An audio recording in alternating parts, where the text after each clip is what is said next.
Hello, everybody. Welcome to the Tuesday show.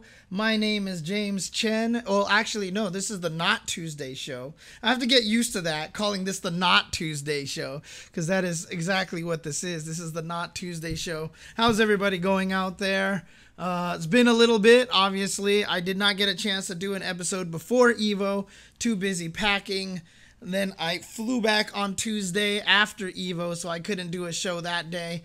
But finally going to do this. I'm a little late here to talk about a lot of things, but I'm not just here to talk about announcements, etc., etc. I just kind of want to talk about the games themselves, the community, the state of the games. I used to do these blog posts post-EVO where I just talked about how I felt the state of each individual game's community is going and stuff. Of course, these days it's a lot harder. Back in the day, there was a lot less communities and they were smaller, and I got to kind of have a lot more insight into them. Harder to do these days because the communities are all so big and so full on their own. So, you know, it'd be really awesome if there were people out there who are parts of these communities that can come by and just hang out and stuff. And yeah, we'll talk about that a little bit, Tony. We'll talk about that a little bit because there's a lot of things to talk about EVO. Yeah, I mean, I guess we might as well just choose a day show. Nice. Tuesday show.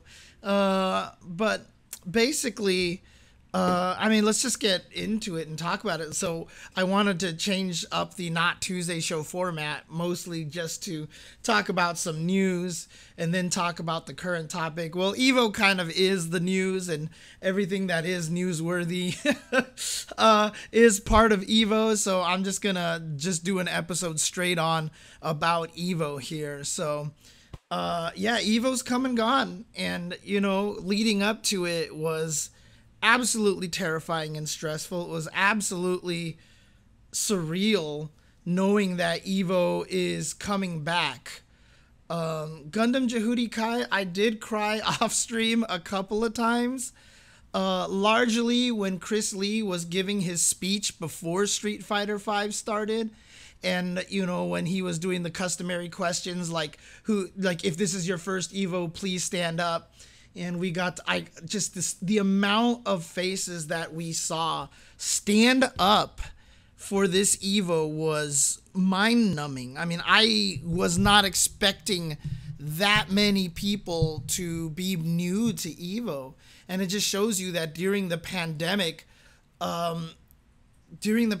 how much fighting games really have kind of spread to an even wider audience thanks to the online nature of the game. Oh, cool, Dubodomo, you were there. Okay, nice. That's right. I definitely saw you there. So, but that's awesome.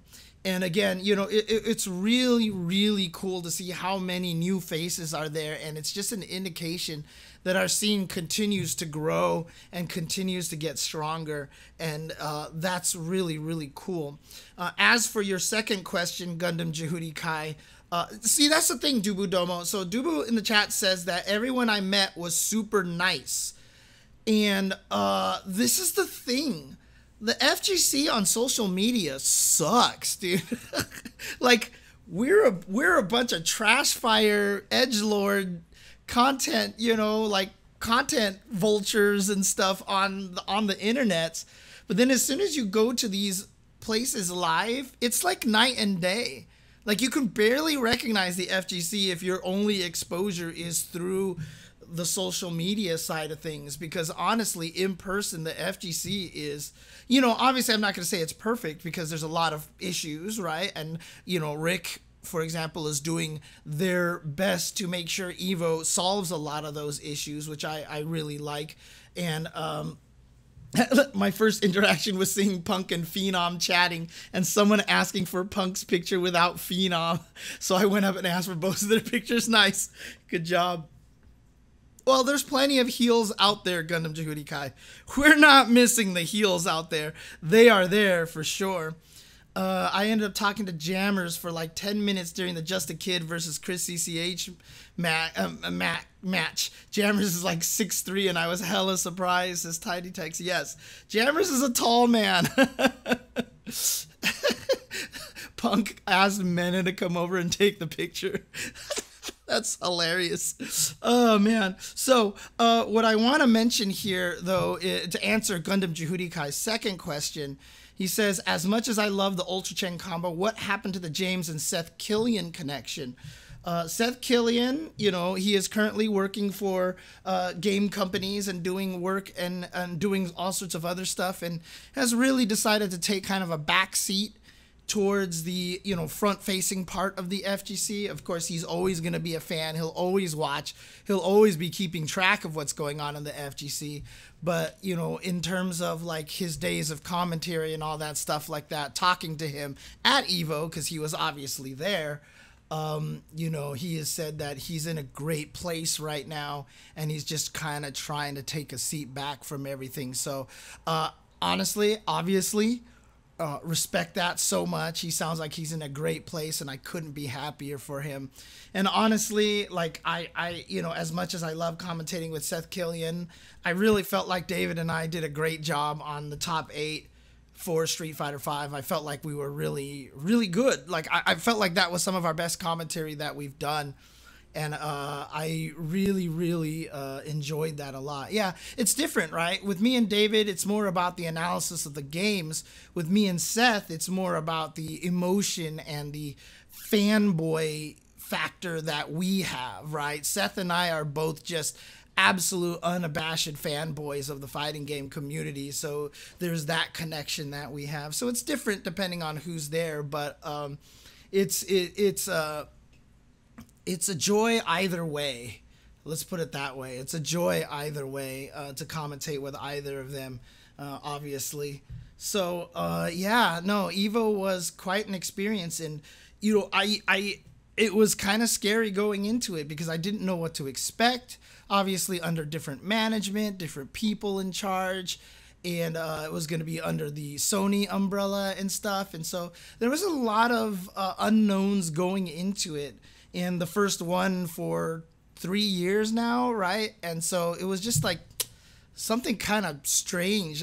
I mean, there was water in the venue in 2019. The joke is a little outdated at this point.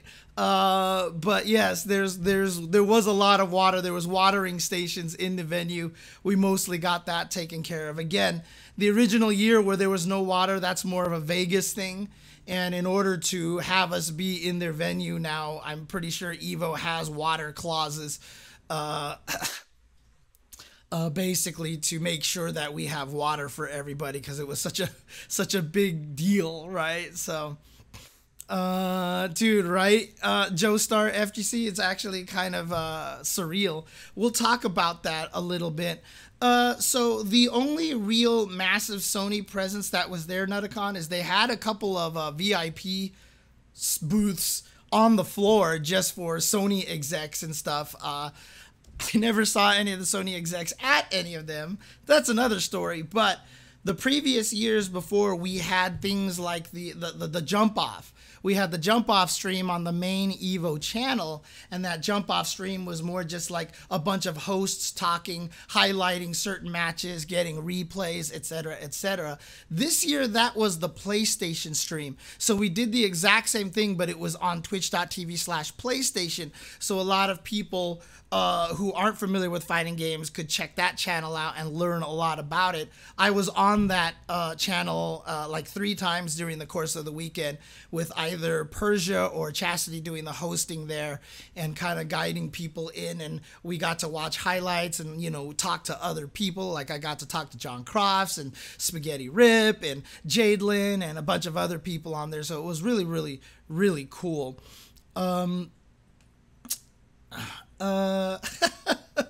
Yeah, I heard there was definitely a lot of ads on the streams for sure, and so we'll actually see how that pans out in the future, because I know that was an area of complaint. But you know, I don't know if that's a Sony thing or what, but we'll figure. I mean, like I said, we'll probably try to figure out a decent middle ground. Hang on a second, I'm gonna step away for just a minute.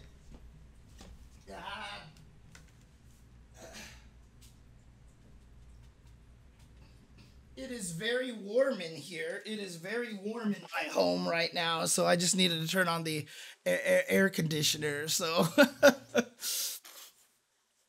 ow, my arm. Ow, ow, ow.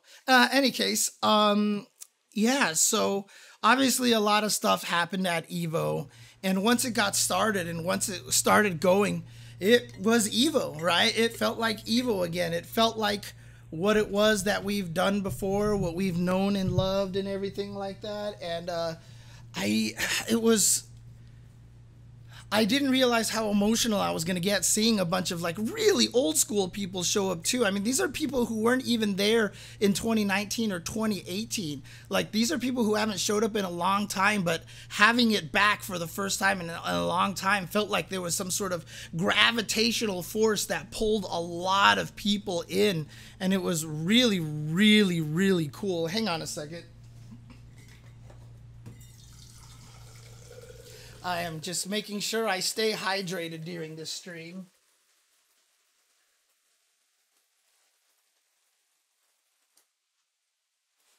All right. I'm doing good, Jinxed Ellie. I'm doing good.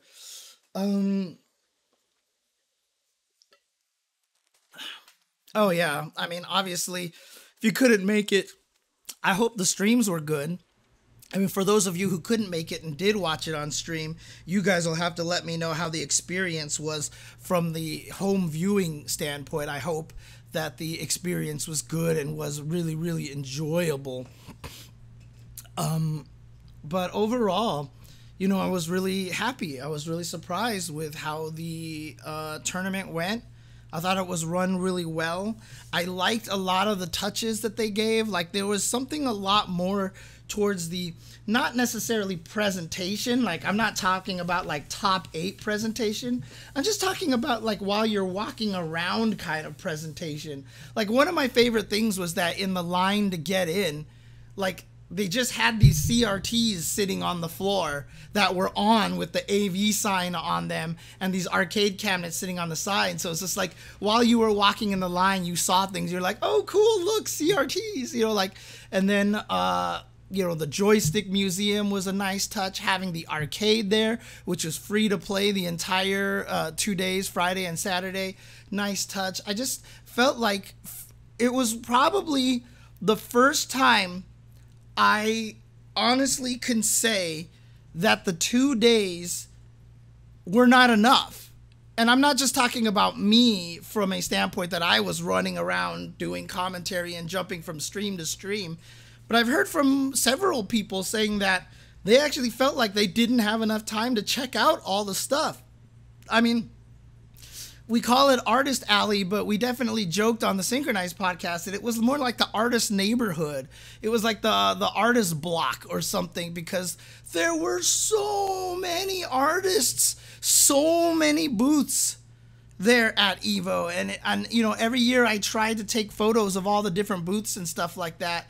Yeah, exactly. Watching Aru's stream of him just walking around Evo probably gave you a good indication of how big the venue was. I mean, it literally took like 5 to 10 minutes to go from the Vortex gallery side of things to the main stage side of things. The venue was ginormous, and there was just so many vendors and stuff, and it was so neat, and there was so much to do. I barely got to see the joystick museum, and I never got to touch any of the arcade. I never got to touch Street Fighter 6. So like, I just didn't have time for a lot of stuff. And I'm actually starting to get to the point where I almost believe Evo needs another day. Like, not necessarily for tournaments, because that's hard, but for people who want to go and do stuff, maybe even opening up on Thursday and just having a non-tournament day that it's just a hang out at the venue, check things out kind of stuff. I saw Naoki Hashimoto, the person who sings all of the Guilty Gear Strive songs, and, you know, all the previous songs as well, like Smell of the Game and not Smell of the Game, but Heavy Day, Birthday Train, you know, those guys. He was like, because there was the video of the audience singing, you know, Smell of the Game, and then it pans over and you see Daisuke, and Daisuke's looking around like, whoa, everybody's singing this music. And even though he has a mask on, you can kind of see him smile and be like, yeah. Like, he's just like, this is sick.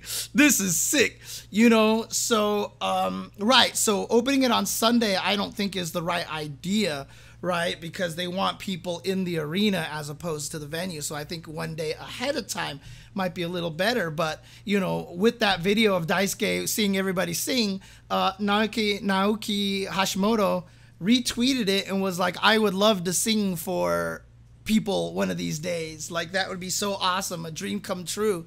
And dude, like, I know the SNK sound team was there. They played some music as well. Dude, we should just have Thursday be like a pre-event concert day, right? Like, can you imagine that? Can you imagine? Does it feel like either the PlayStation present was noticeably greater this year at all? Not really. I mentioned early, Frostman, that there was definitely some VIP booths, and we used the PlayStation channel for the jump off. But for the most part, it felt like Evo to me. But having a Thursday be like a concert day where they're just in the middle of the venue playing all this music, and while everybody's going to the artist alley and stuff, they can just check out listen to the music and stuff like that. I think that would actually be super sick. Yeah, the Evo album, by the way, done by Zaid Tabani, aka formerly known as Red Rapper. I don't think he goes by that name anymore. He's just Zaid Tabani now. But again, yeah, I say this a lot, and there's not a lot. People don't realize how many places I've had my fingers in the FGC. Zed, you know, basically is like one of the first rappers to ever be at the what is the school called? There's a school in Boston that's just for music, and he was like one of the first rappers to ever be, you know, at that school for rap music.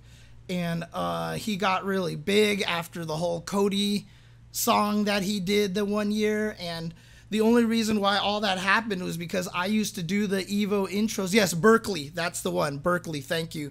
Thank you, guys. I used to do all the Evo intros. I made all the Evo intros before. And one year, my idea for Evo intros was to just do like slam poetry kind of thing, like beatless, but just someone just waxing nostalgic about like why this game is awesome and stuff like that. I even wrote a whole rap for a bunch of stuff. And then I got Red Rapper to come in and help me out. And then he did all the intros. He did the Cody intro.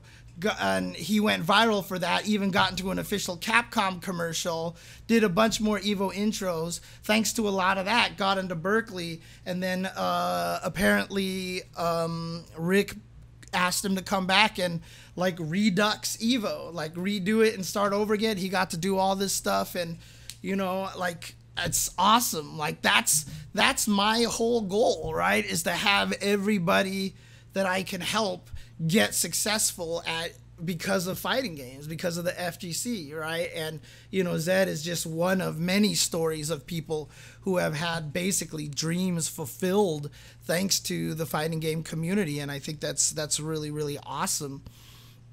I remember being in the Shiggle BMX garage trying to give Zed advice on how to play fighting games. I even still remember the advice that I gave him at the time. But yeah, I mean, he put out an album. He helped write the songs. So all the songs for all the intros. Pikachu Happy Meal. What the heck? Why didn't I see that earlier? I didn't even see that from Kitty. What the hell? Did I totally miss that? No, I'm okay. I don't need a Pikachu Happy Meal. Thank you, though. Thank you. I totally missed that. Sorry. I just didn't see the message at all. But no, I'm good. But again, he did a whole album.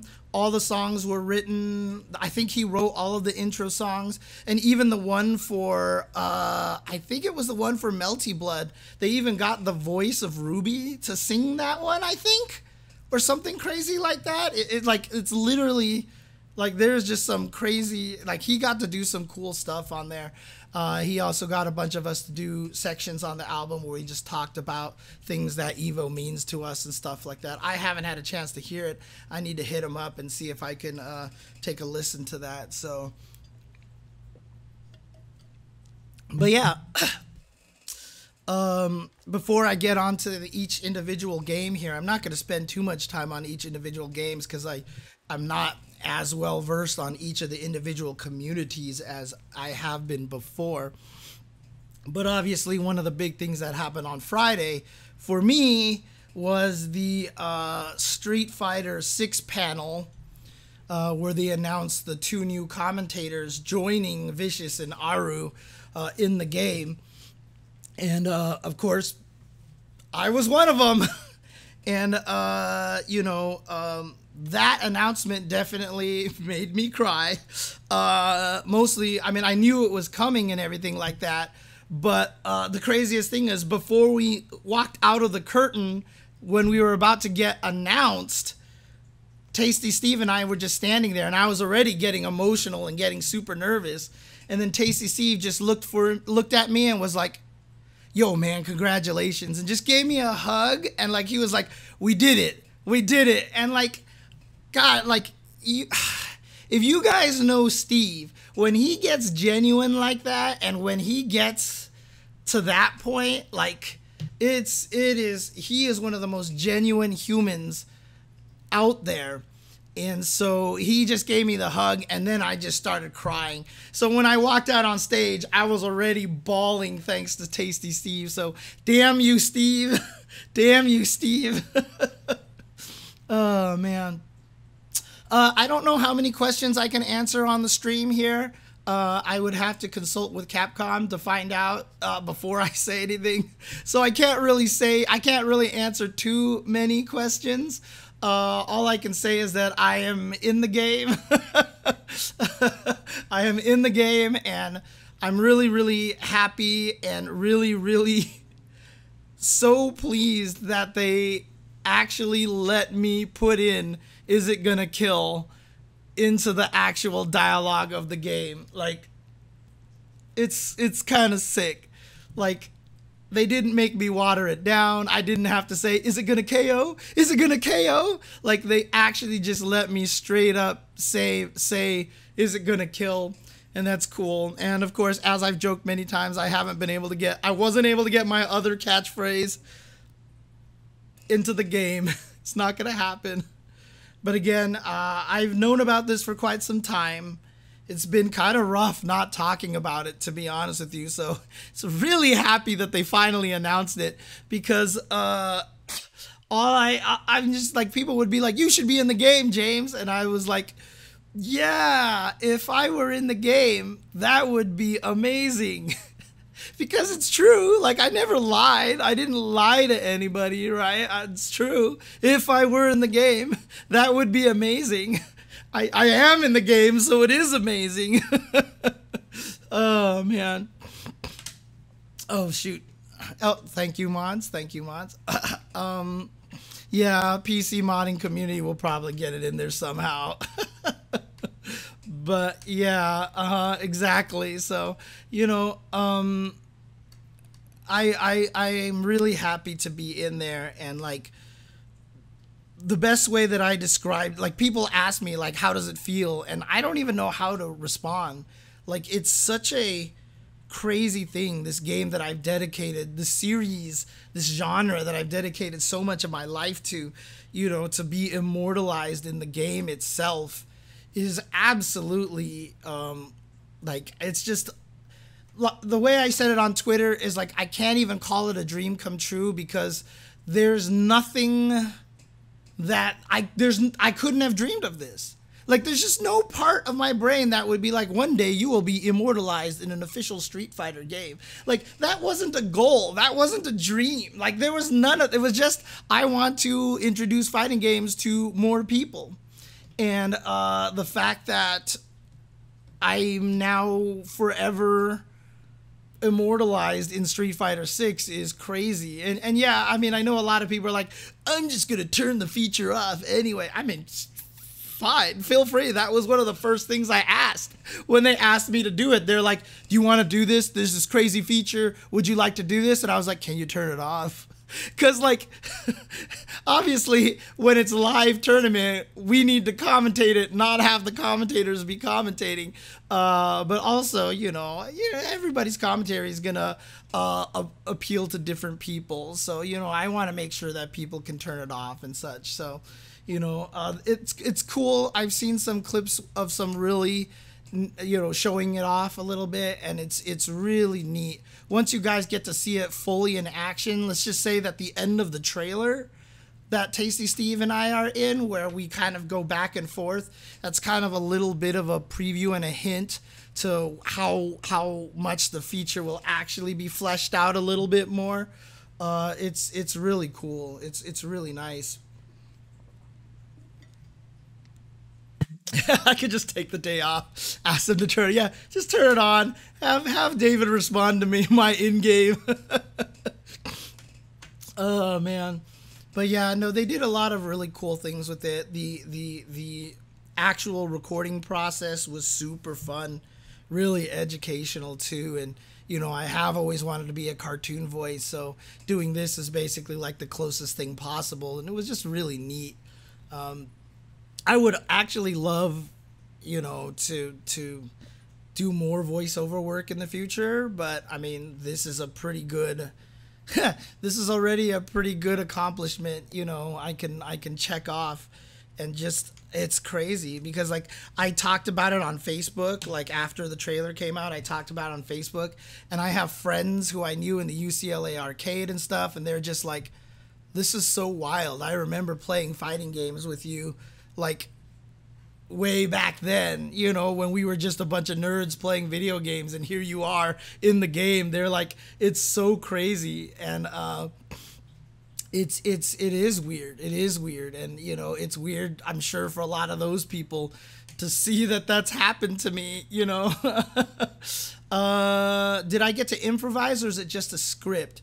So they gave me a script and the general idea of the tone of what I was supposed to say, but they allowed me to rewrite every line as long as they could approve of every single one of them.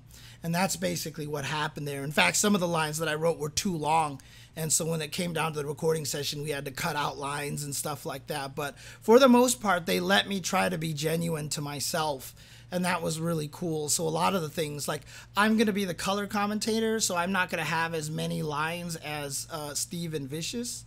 But, you know, they let me say a lot of the things that I normally say. Like there's a lot of like space fillers and stuff like that. And they just let me just be like, right. Okay. Oh, okay. Cool. You know, like they just let me say the things that I say. And I think that's awesome. I'm actually really happy about that. So, oh, well, that's the reason, Subatar, is because I actually have a different role as the commentator in the game. So yeah, if you notice on the website, I'm listed as a color commentator. So I don't have as many lines. I spend most of my time just kind of reinforcing things that they say, interjecting things here, and you know, I won't be, you know, in as prominent of a role, which is fine. I'm cool with that. I mean, I'm still in the game, so whatever. It's like really sick.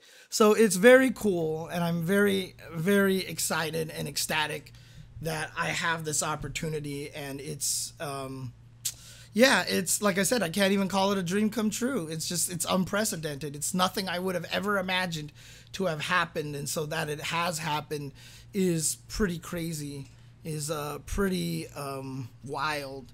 So it's been an interesting 2 weeks, and honestly, after the announcement happened, I just got flooded with messages all over the place. So thank you to everybody out there who did take the time to message me and everything like that, and give me congratulations and stuff. And I think that's really cool.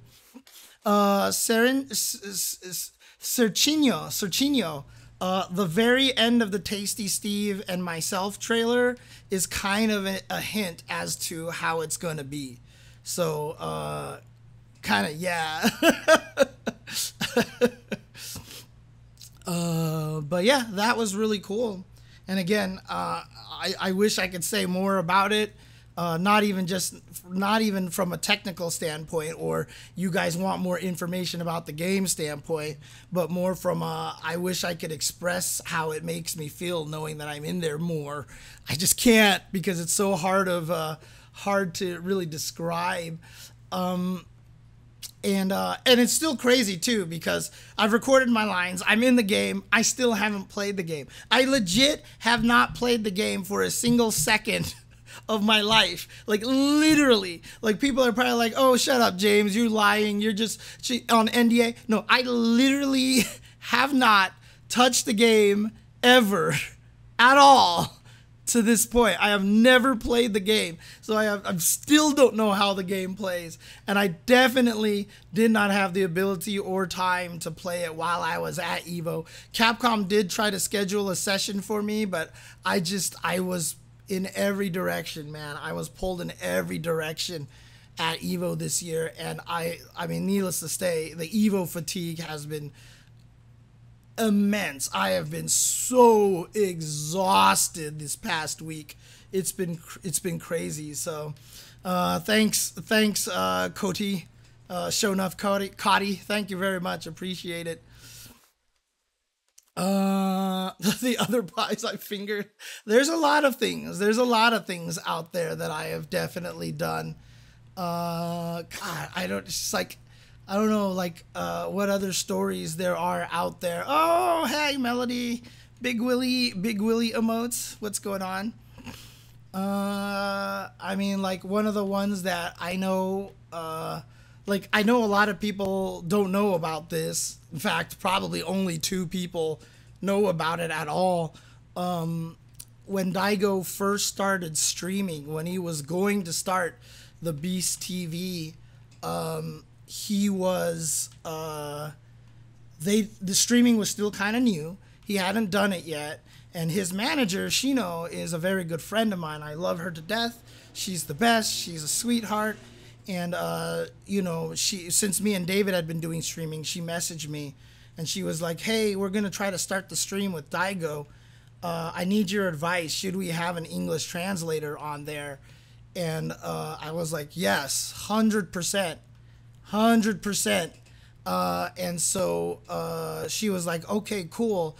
Who should, like, do you have any recommendations for people to be on the stream? I was like, put Jiyuna on there. Jiyuna is absolutely going to be the best person to do that role. And so she was like, oh, okay, cool. Then we'll try to get Jiyuna on there. So, like, Jiyuna probably doesn't even know this, but I helped him get onto the BeasTV stream. So there's a lot of things that I have done in the FGC for a lot of different people. So a lot of people don't know these kind of things that have happened behind the scenes. So I'm always out there trying to hook people up, man. That's the way it works. It's the way it works out here. That's the goal. That is my ultimate goal, man, is to find success for all the people who deserve the success. I mean, Jiyuna was already doing a lot of cool things in Japan. He was doing a lot of cool things out there already and being kind of one of our best liaisons in Japan. But, you know, he was really good at translations. His Japanese was good. He knew fighting games really well. So he was just, I felt like the obvious choice to get him onto BeasTV early on, you know. These kind of things, I mean, again, like, I've been in the fighting game community for so long. Like, I mean, at this point in time, I think he might just be a content creator. His content is super successful right now, so he might, I don't know if he does translation work right now or if he does teaching, but I'm sure his content is actually doing great stuff because of being part of Panda has helped a lot. So you could tell Vicious was pretending to be shocked. Scrub McGrub, I had seen Street Fighter 6 before the teaser at CPT. Not very well, though. Not very well. I was, I mean, I don't know if I can say this much, but the internet connection I had with Japan was not very good. All I could see was basically blobs. So I really couldn't get a good idea of what was going on, to be honest with you, because the compression on the video was just awful. So I seen it, kind of, but it wasn't great. So it's fine. It's whatever.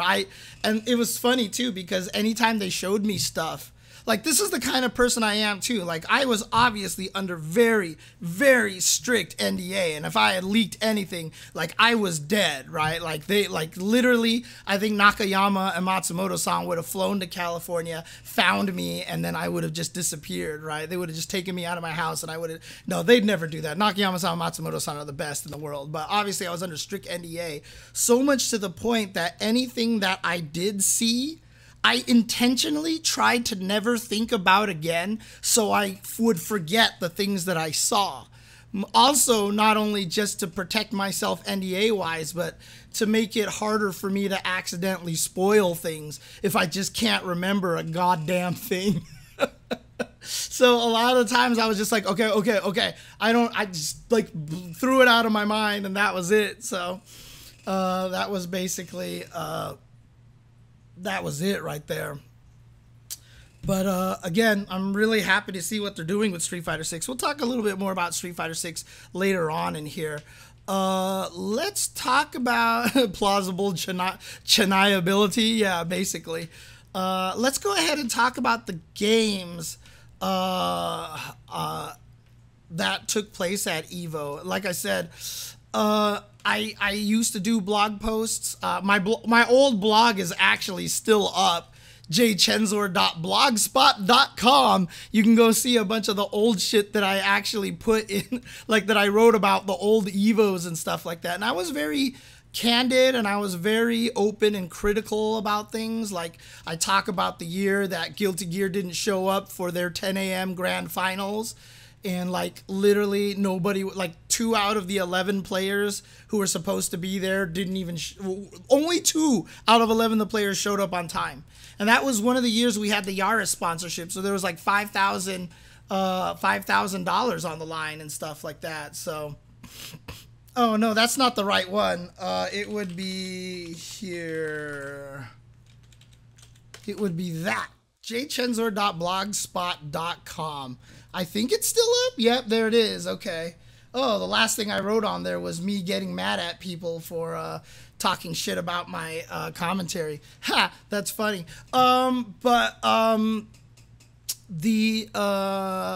I just kind of wanted to go through each game one by one and talk about, you know, where I feel like the games are at right now, and just kind of where my perception of each of the communities are and what state we're all in. Why do I keep closing this thing, my UI here? So I'm just going to do it in the order that the top 8 was actually played. So we'll start with Skullgirls here. Now, obviously, I'm not very ensconced in a lot of these communities, so it's going to be hard for me to say a lot about this. But Skullgirls, I mean, I know a lot of people are happy about Skullgirls getting into EVO this year. I mean, I don't know why people are making such a big deal out of it.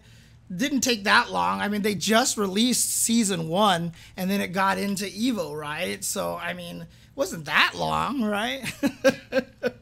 No, obviously, really, really happy for people out there. For the Skullgirls community. Really, really happy for them to finally get into EVO. Like, officially get into EVO like this. They've been trying to get into there for years and years and years. And, you know, the pandemic obviously helped them out a lot because it highlighted, you know, their excellent netcode. And, you know, they went through a lot of turmoil during the pandemic as well. There was a big, obviously during the pandemic, there was the kind of like the FGC Me Too movement, where a lot of people were kind of, you know, exposed for bad behavior, essentially. So, you know, the Skullgirls dev team obviously went through some stuff, but to have them come out of this on the other side with the Season 1 by being at EVO and having a top 8, and you know, from what I had heard, the top 8 was amazing. Sonic Fox taking it. I mean, probably not. I mean, honestly, there were a lot of people out there obviously gunning for Sonic Fox, but Sonic Fox proving that they're still the best at Skullgirls in grand finals up against the Kill Sage, their main Skullgirls training partner. So, yeah, it's so cool that all of this is still happening. What was the reveal trailer for Skullgirls here? Let me know. What's the reveal trailer for Skullgirls? Was it official Block Dahlia trailer? Which one was the official? Oh, Marie. Oh, dang. Okay. Okay, Marie. So let's do this here. Actually, I haven't had a chance to see this because, like I said, I've been running around everywhere.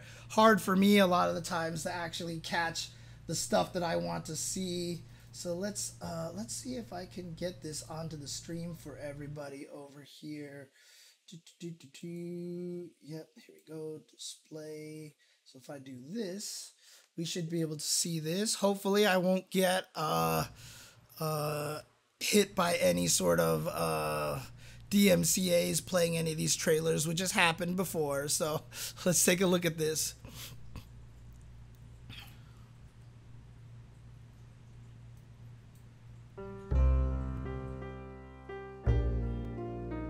Jeez, 10 years.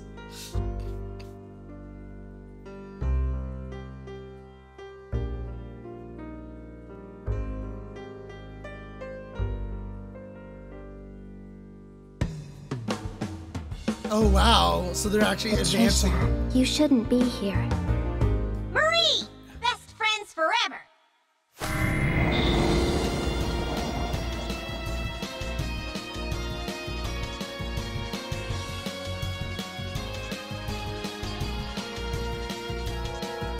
Oh dang, okay. Did we, dude, yes, it was on PS3 at one point in time. Oh, so we didn't get any like gameplay footage of Marie then. It was just basically, that's all, we just got to see that she's the next character coming into the game then, basically. Nice, nice, nice. Okay, okay. Let me do something really quick here. Do some tweaks here to make sure I can get it to look like this. Yeah, much better. Okay. Yeah, it is 10 years. 10 years since this game has been announced. I mean, since this game has been released. So really, really nice. I mean, again, I'm so happy for the Skullgirls community. And yeah, it's basically on everything. It's on the Switch. It's on whatever you want it to be on. You can find I mean, I think I've bought Skullgirls on like 4 different platforms. Unfortunately, I haven't played a lot of it just because there's so many damn fighting games, and Skullgirls, if it plays anything like MVC2 and stuff like that, means I will automatically be bad at the game. So I haven't gotten into the game. So, because I'm awful at team games. So, it's just not a game that I have sat down to learn much. But again, just really happy for everybody who is such a fan, who has stuck with it and, you know, had their big Evo tournament. I think that's super, super, super, super cool and really exciting. And all right, I'll check that out when I have a chance. But outside of that, I don't really have much to say about the Skullgirls situation. I'm just really happy for them. I really, really hope that their game continues to, you know, go. And it's one of those games, because it's a sprite-based game and because the sprites are so detailed. It's also a game that doesn't age. And that's actually really kind of important as well. Because even if you get to like more pixel animation, which Skullgirls is already, you could barely see any of the pixels on there. Games like that don't age. And that's one of the beautiful things about Skullgirls, is that it's kind of timeless. I said the same thing about Exerd as well, because they chose to go with an art style. Like, Exerd is never going to look old, right? Like, it just looks how it looks. And I think that's really, really cool. I'm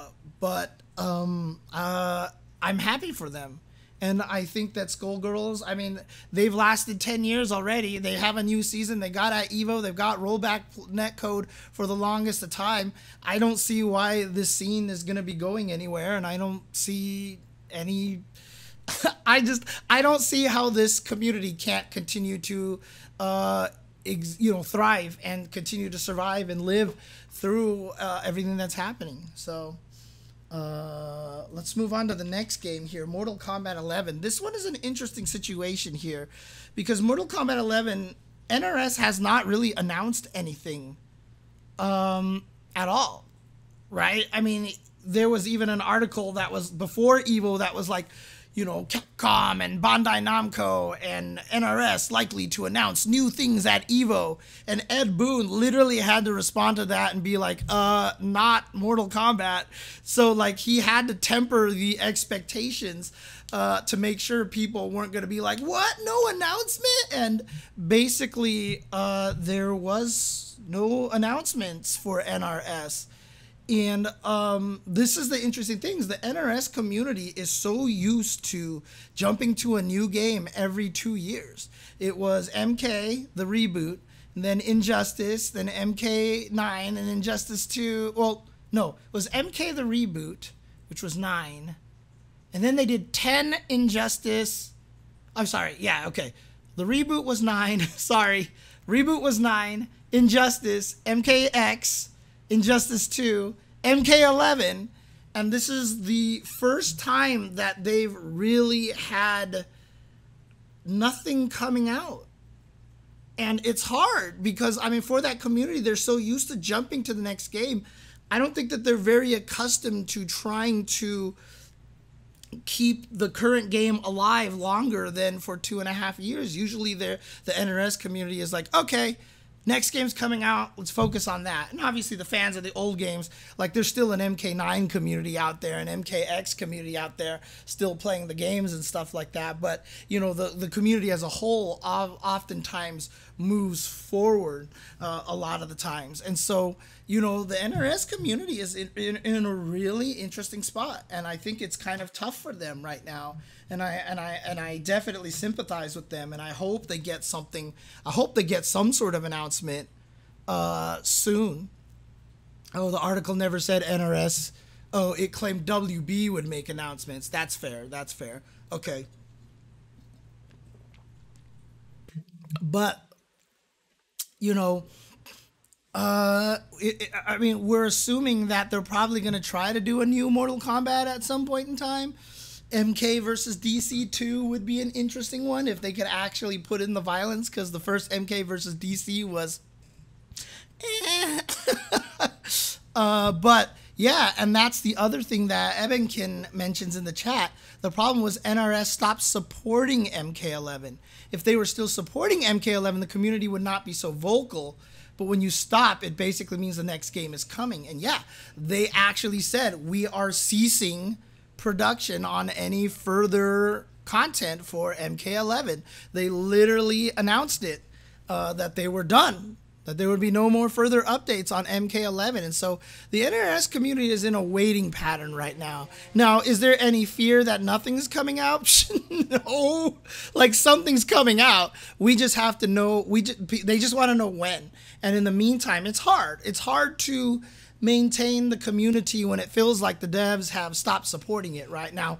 Again, a lot of communities do that, and that's fine. Like, you just talk to Exerd, Soul Calibur, all these different groups out there that have been doing this. But again, the NRS community is not used to this, right? This is not something that they're accustomed to not have this kind of outright support for their game. Yeah, a lot of people suspecting Game Awards. That's largely where NRS has announced a lot of things, which is why at the last Game Awards, people were surprised that there was nothing announced, right? But again, you know, the game itself, MK11, is in a kind of a neat place right now, because currently the dominant players are the two brothers from Chile. And, you know, it's neat for that reason, because it brings a lot more life into the competitive aspect of the game, right? You have the two Chile brothers who are basically been winning everything at this point in time.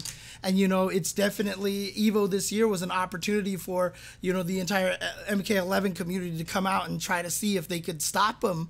And surely enough, they did not. And Chile won an Evo. How sick is that? How cool is that? And I think that there's a lot of awesomeness and a lot of drive for players to continue to strive and be stronger to try to take the prize back away from Chile. Honestly, you know, I hope this does spark some players to go back and continue playing it and really try their best to win, you know, some of the other majors, and maybe if MK11 is still at Evo 2023, right? I think that would be really neat if the community could keep the game alive and keep going with everything. So the twins play like 7 characters between the two of them. That's nice. Oh yeah, KBR won UMVC 3. That's true. So these guys would be the second Chileans that would actually have won. And honestly, yeah, KBR was there. He didn't win this year. He won previously. And should probably also mention that obviously Zero in the Smash Brothers community is also from Chile as well. So Chile just has a lot of strong players in general.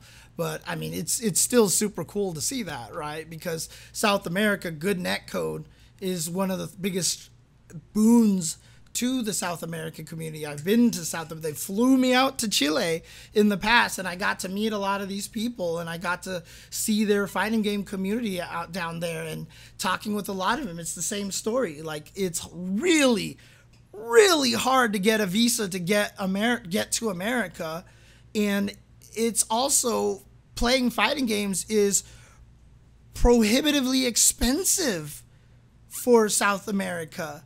Like, for us, it's like, oh, we buy the $60 game, okay. And then, oh, we got to buy this $30 season pass. Like, in Chile, it's more expensive. And the average earnings of citizens down in South America is a lot less than, you know, even our minimum wage here in the United States.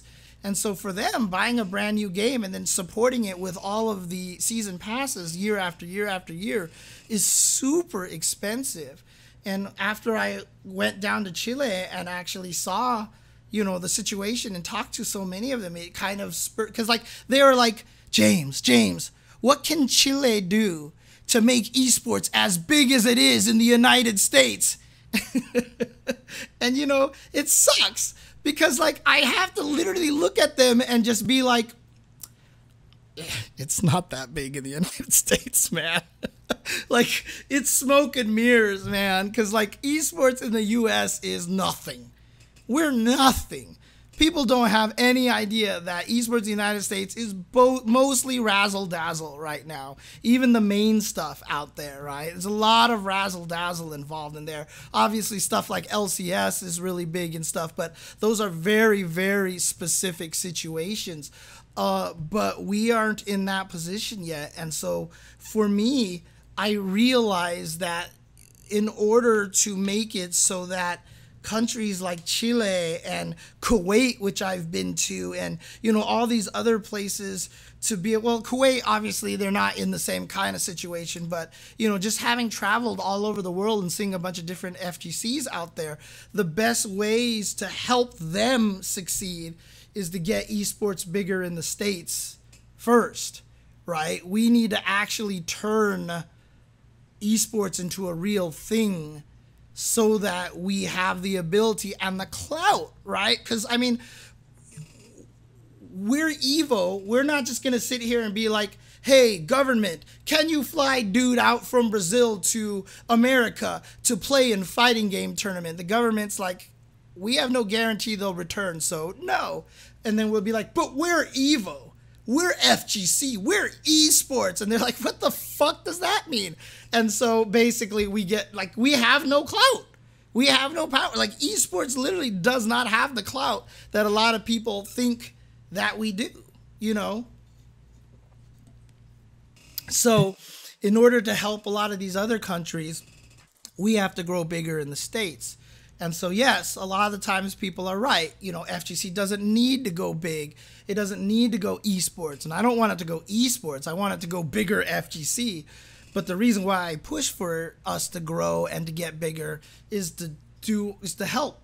Is to help as many of the different areas as possible. I want this to be a global thing where someone's like, hey, I need a visa to travel to Evo. And they'll be like, oh, yeah, Evo. Okay, let's go. Like, that's what I want, right? That's what I want. Even if they don't watch it, even if they aren't like FGC fans, if we can just get to the point where people know what FGC is, and if we say Evo, people will be, you know, literal governments will be like, oh yes, fly out to the competition, represent our country, and if you win, we'll freaking gamer be, basically, give you a parade when you come home kind of thing. So it's very important, honestly, very important to grow esports, grow FGC to the point where we can support as many different communities as possible. And I think that's awesome. And that's the goal, right? That's kind of one of the things that I'm trying to do. That's one of the reasons why I do what I do, why I try to spread the love of fighting games everywhere, far and wide, because the bigger we get, the stronger we all become, regardless of the community. So didn't mean to turn Mortal Kombat 11 discussion into, helping South American countries and stuff like that. But honestly, South America has been so strong in fighting games for such a long time. We already named so many champions from Chile. Obviously, Brazil has a ton of great players that we just haven't been able to see them because they can't travel, and our netcode sucked. Now that the netcode's getting bigger, South America is really, really starting to show its teeth. And I think that's awesome. And I think we need to do that. And, it doesn't have to be more commercials, Zod. It doesn't have to be more commercials. We can find different ways. We could charge more for the commercials that already exist if we get more people viewing, right? Things like that. And that's how we try to grow it. Unfortunately, it does mean we do have to put up with a little bit of the commercial aspect of things. But as long as we can do it right, as long as we have control over it, in a significant way, I don't ever want to get to the point where we're sanitized, right? For example, I don't want to get to the point where we have to be squeaky clean necessarily. Like, I want Yipes to be able to be Yipes on commentary, and, Majin Obama to be himself on commentary, and Tasty Steve to be himself on commentary. Like, the whole goal is to allow people to be what they are, you know what I mean? And that's my favorite thing about FGC. FGC is more about personalities than anything, than any community out there, right? It's more about the personalities because, even if you didn't care about Dragon Ball FighterZ, you watched Sonic Fox versus Goichi. Even if you didn't care about Dragon Ball FighterZ, you watched Sonic Fox versus Goichi. The players are the most important part about the FGC. They will always be the most important part about the FGC. And the personalities are wonderful. If you looked at all my EVO trailers that I've made throughout the years, I didn't have the resources to do it earlier, but you can tell that the 3 main trailers that I made for the EVO DVDs shifted more and more player focused as time went on. Like the first ones were like, here's the games that are on there. But then like the later ones that I made were more about, look at the players that you can see on that. So I think that's kind of important. So the players are really, really important. Well, I mean, so we talk about Dota International, first place being 18.2 million. Again, what we have to realize here, and what a lot of people don't talk about here, is the reason why the fighting game community is not going to get $18.2 million in prize money is because EVO celebrates every fighting game. And people have to realize how difficult that makes it for us to grow the way that a lot of other companies do. LCS Riot puts everything into LCS, right? All the budget Valve has goes into Dota, right? And then they sell the in-game items for prize pool money. And people are buying the hell out of these things for this huge prize pool, etc., etc. And yeah, skins is definitely a possibility, which is why King of Fighters 15, get on those skins, man. Get on those skins. Get on the costumes. But again, it's different because how do you do that for EVO, right? So like, is a company like Capcom gonna say, hey, let's sell all these skins and costumes and stages and put all this money into EVO? Or are they gonna make it so that Capcom Cup awards $250,000 to the winner of the Capcom Cup, which is only for Street Fighter, which is where they could put all their money into? Why would they put the $250,000 into EVO when they can put the $250,000 into Capcom Cup? This is where the difficulty of what we as a community have to fight for right now. Evo is such a global thing, and it's better this way. I'd rather have it so that Evo celebrates all of the different games. And so I don't want it to be like all the stuff goes and Evo becomes a Street Fighter tournament. Like, that's a bad thing, right? So the question is, how do we get that prize money for them? And, you know, Evo has to either make a shit ton more money to be able to put in there. But again, you know, when you raise the prices of entry for the actual venue fees, that doesn't go to prize pools. And the venue's getting bigger. We've even just earlier talked about getting into Thursday and stuff like that. Like, that money has to come from somewhere, so it has to be the entry fees. But we've already done polls many, many times on Twitter and on SRK forums, et cetera, asking if we up the entry fee for a game from $10 to $20, is that okay? Most people said no, they would stop going, right? Matcherino is another big one. We definitely have to start working with Matcherino. There's a lot of options out there, and we have to look into a lot of those things to start trying to make the prize pool get bigger and bigger and bigger. And it's hard. It's very, very difficult thing to do. Matcherino is a good start, though, for sure. What if we just move Evo to a cheaper place for venue and hotel? No. I can already tell you how much of a disaster it is when Evo is at smaller places, and then when it's at other places where there's nothing to do, how angry people get at the event and stuff. And yeah, I mean, Sony, maybe they should be fronting the pop prizes. This is a brand new venture for Sony. They have no idea what's going on. They're not going to throw all this money into the tournament on the very, very first one. This is not how the world works. The world works in that you don't get promoted into a new position until you've done the job of that promoted position for at least a year or two. That's just how the world works, right? I don't go from a developer to a senior developer on potential. I do it because as a regular developer, I've been doing senior developer work for 2 years, and then they promote me into the position. Right, Sony's not going to throw all this money into Evo on the first year. It's just not going to happen, dude. It's just not going to happen. Evo in Vegas is rough, but trust me, Evo in every other location that we've had has not been great.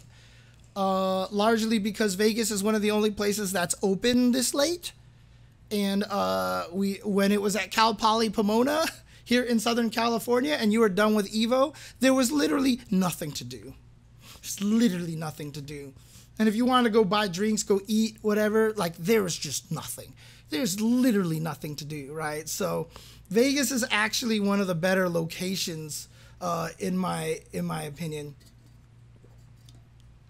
Sounds like exploitation, Peter 0611. You're not wrong. You're not wrong. But again, that's how the world works, unfortunately, and we don't have the ability to fight that, basically, at this point. So, yeah, Seattle would be an interesting one. Sounds like capitalism, exactly. Yeah, it's a tough situation. I mean, again, another thing, too, is that Vegas definitely loves Evo as well.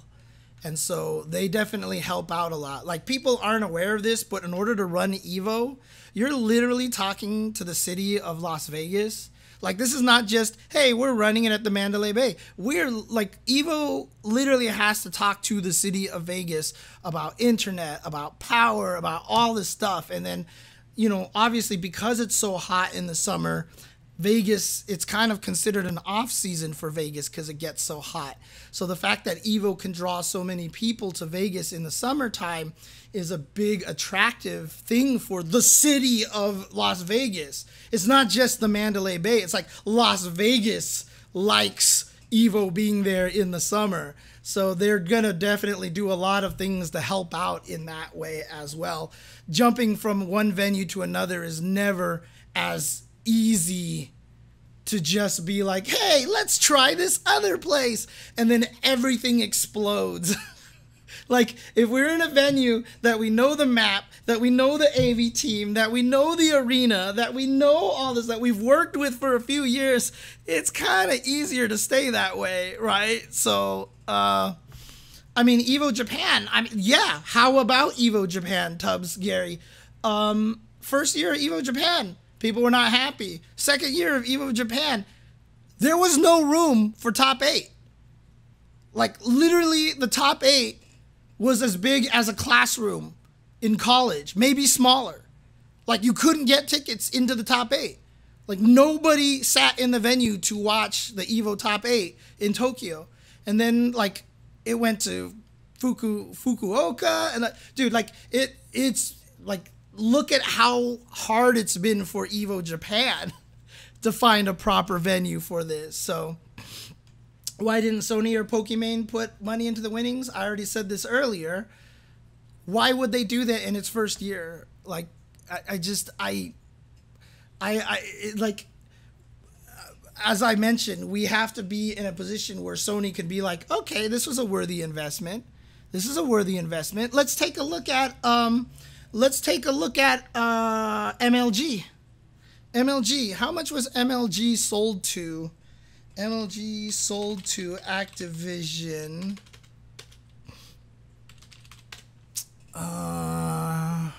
For $46 million.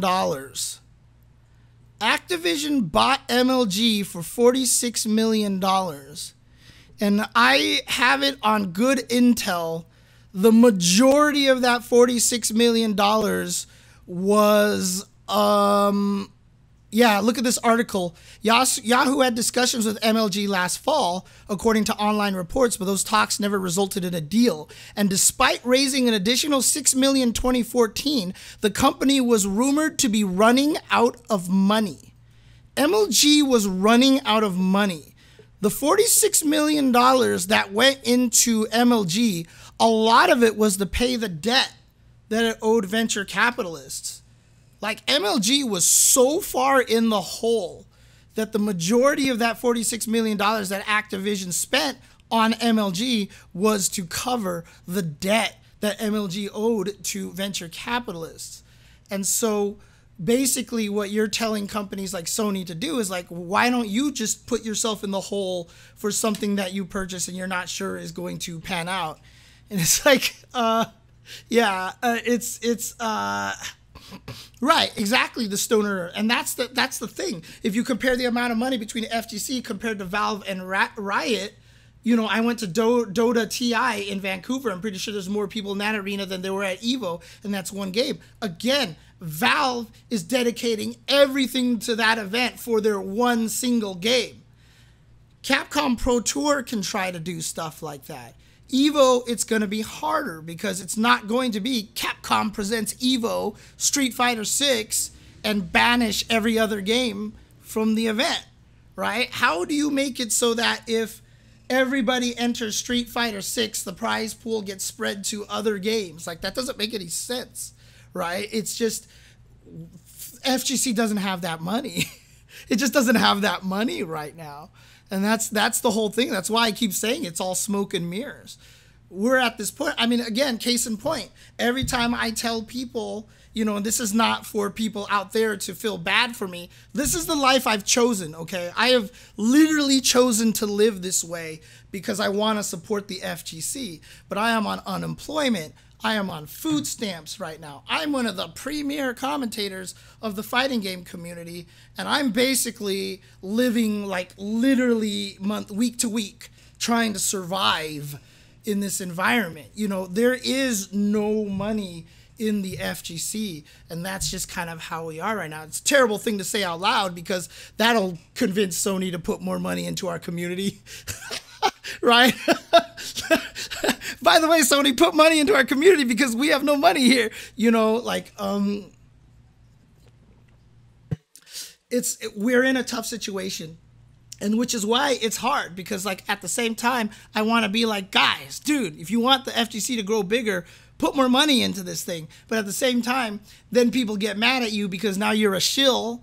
Now you're a corporate. I mean, like, people, when MVCI came out, I genuinely thought the game was cool. I got called a shill. Everybody got called a shill. And so we're in the same FGC that we are in, right? We're in the same FGC that we're in. So, right, but then we have to keep having the Twitter arguments about how low the prize winnings are for first place at EVO. You know what the crazy thing is? We'll have 500 people watching an event, and there's 30 codes left for Matcherino. And the amount of times I've had to, as a commentator, be like, come on, there's 500 of you in the chat. It costs you nothing to use these codes for Matcherino. Please jump into the Matcherino. The amount of difficulty that it takes to get people to use those Matcherino codes, which cost people nothing, is astronomical, dude. It's hard. It's a very difficult thing to pull off. And I'm not saying that people out there are too cheap. I'm not yelling at everybody out there. I totally get it. This pandemic sucks. Like, we're all losing money, and we're all in this position where we're kind of struggling and suffering. I get it. I get it. But the point being is that that's the reality that we're living in right now, right? So if you're saying, like, why can't Sony put more money? Why can't EVO put more money? When we say, hey, we're going to raise the entry fee of Street Fighter V from $10 to $20, and people are like, nope, that's it. I can't go anymore. I can't afford it. Like, where does the prize money come from?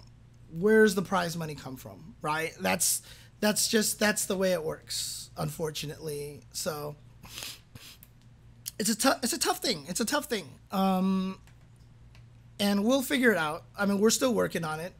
We're still, oh, cool. Sounds good. Sounds good, Skill Auto.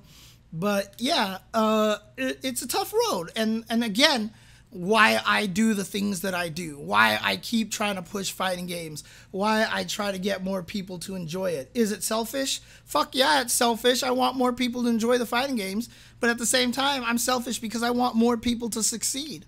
I want more people in the fighting game community to be able to make money and live off of this kind of shit, right? And I'm not talking about me, I'm talking about other people. Yeah, I'm being selfish about it, but that's kind of the reason why that I do the shit that I do in the fighting game community, because I want it to succeed so that we can start getting better prize pools and such, you know? If you want to talk about upping the prize pool, we need more eyes watching EVO. Because if you have 50,000 people watching EVO, that's really kind of a drop in the bucket compared to other things, right? Like, honestly, it's not enough. It's not enough. It needs to be bigger. Yeah, Project L will be an interesting one because we'll see how well they play nice with the other games. That Tom and Tony are involved. I'm hoping that they do. So it'll be really interesting to see how that goes. So, oh, cool. So we had 150,000 people watching EVO. That's good. That's good. That's good numbers. It's good numbers. But obviously can be bigger. And we need it to be bigger. We need it to be bigger. So I know a lot of people like to talk about this. And again, I don't know everything. So I'm sure there's a lot of things I don't know about, that reasons why this didn't happen, reasons why that didn't happen. I can only speculate as much as everybody else can. I do have more information than most people, but that's just kind of the way it works, right? Like, FGC, we still need to keep growing, and that's one of the toughest things. And yeah, Hell Traveler, just make fighting games easier to get into. And, you know, I talked about how numbers are scary in frame data, and everybody yells at me for it, right? Like, literally, this is what I'm trying to do, right? I'm literally trying to make it so that fighting games are easier to get into, and now you're telling everybody, do math to play fighting games. Yeah, this is not the way we get people into fighting games, okay? This is not how we get people into fighting games, by telling them, do some math to play fighting games. Yeah, it's not going to happen. Now, let's just move on to the next games here. Over here. I mean, the grand finals of Strive got kind of hosed by the fact that Street Fighter V Top 8 was just so sick. And then also because Umisho did so well with Happy Chaos, and a lot of people don't like Happy Chaos, honestly. I think that kind of hurt it a little bit. Melty Blood. Melty Blood, like, obviously, Melty Blood is in an interesting state. I've heard a lot of Melty Blood veterans don't really like Melty Blood type Lumina as much. However, a brand new patch is coming out and they're changing a lot of stuff. And I've seen a lot of people very excited for the Melty Blood patch. So the Melty Blood patch could do a lot of good for this game right now. So, you know, here's to hoping that Melty Blood has a patch that really brings back a lot of the excitement into the game, because I mean, Melty Blood was a game that I tried, and you know, I've talked about how fighting games are all so good, and like I play all of them. Melty Blood was one of them that kind of faded for me. Like I didn't keep up with the game, and I know I'm not the only one. So hopefully Melty Blood, the patch, can invigorate some new life into it, and I think that would be, oh, they're adding a toggle for the auto combos? Oh god. That might almost be enough to make me want to play it, dude. Oh my god. Oh my god. Yeah, netcode was a problem as well, and a lot of people were saying that they were really frustrated about. So, but you know, Melty Blood, I mean, you see what Shadow Chip says in the chat. That Melty Blood top 8 made me buy the game. I didn't know that game was so sick. Again, this is why I tell everybody, even if you don't play the game, please, please, please watch them. Even if you're at a point where you're like, oh, you know what, Street Fighter V is my favorite game. Oh, I gotta wait till these Tekken finals are done to watch Street Fighter. No, learn how to watch Tekken. Learn how to watch MK11. Learn how to watch Melty Blood. Learn how to watch Strive. Like, watching these other games are sick, dude. Fighting games are sick. They're fun.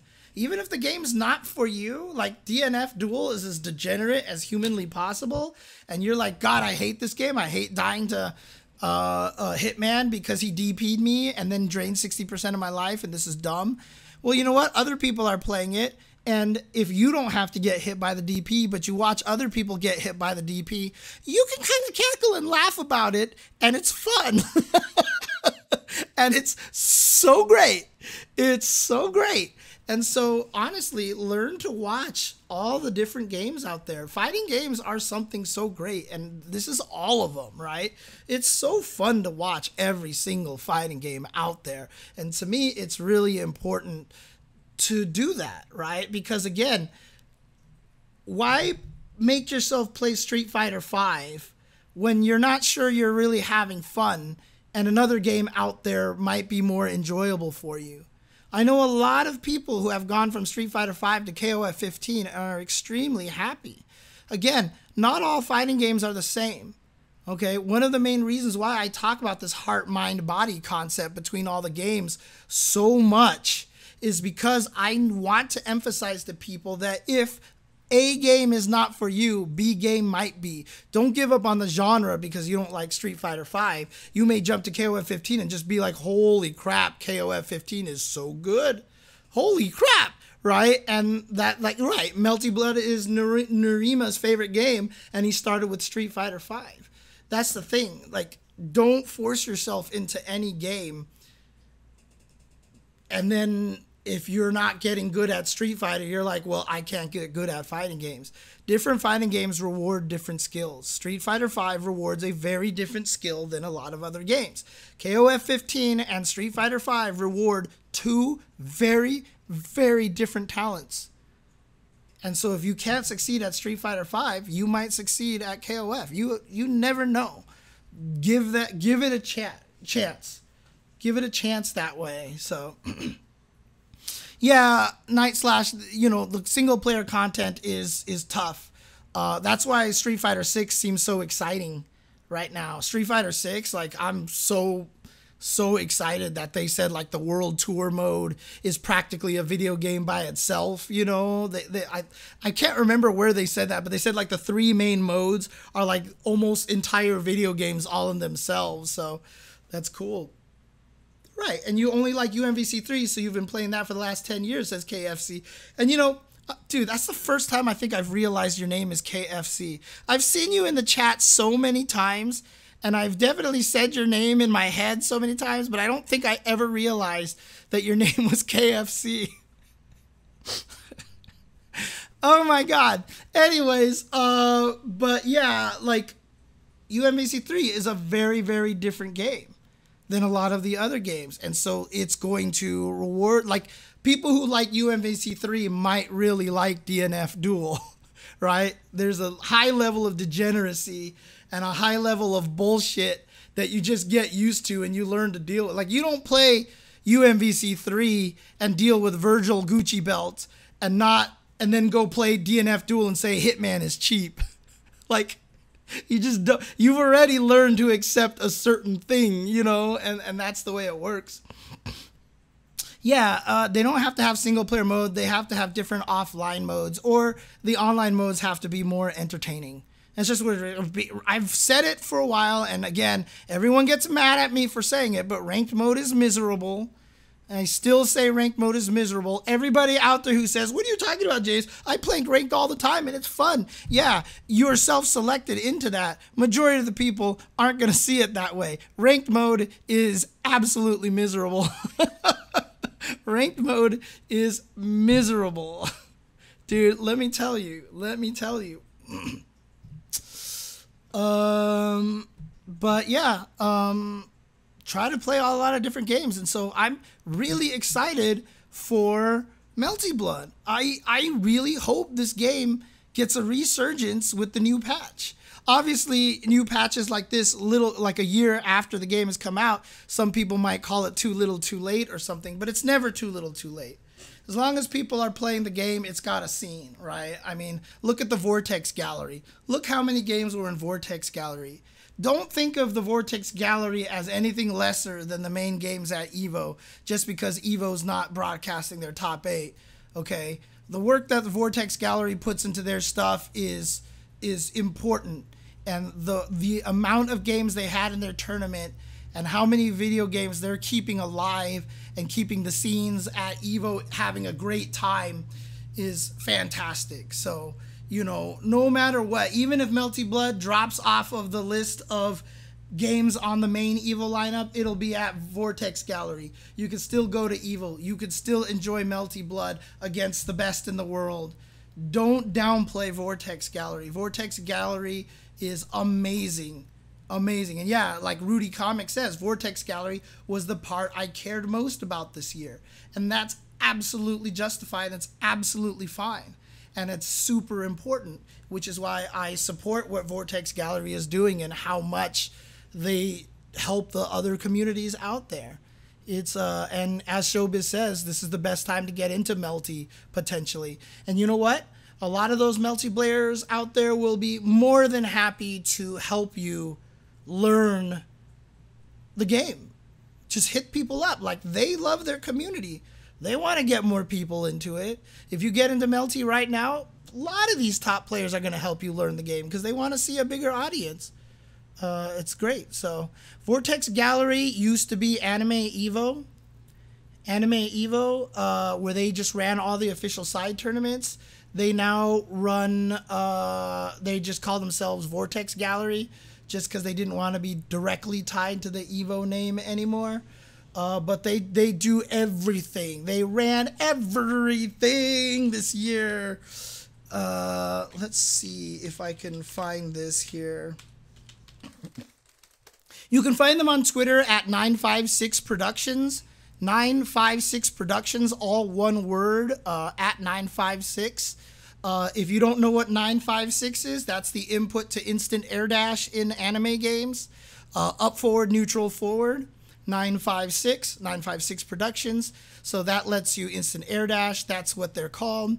55 games, says Veritas over there. So yeah, 55 games at the Vortex Gallery. I mean, that's ridiculous, right? I mean, like, I want to find that list just so I can read it to you, just so you guys can see how almost kind of stupidly silly that it's almost impossible not to find your favorite game over there, honestly.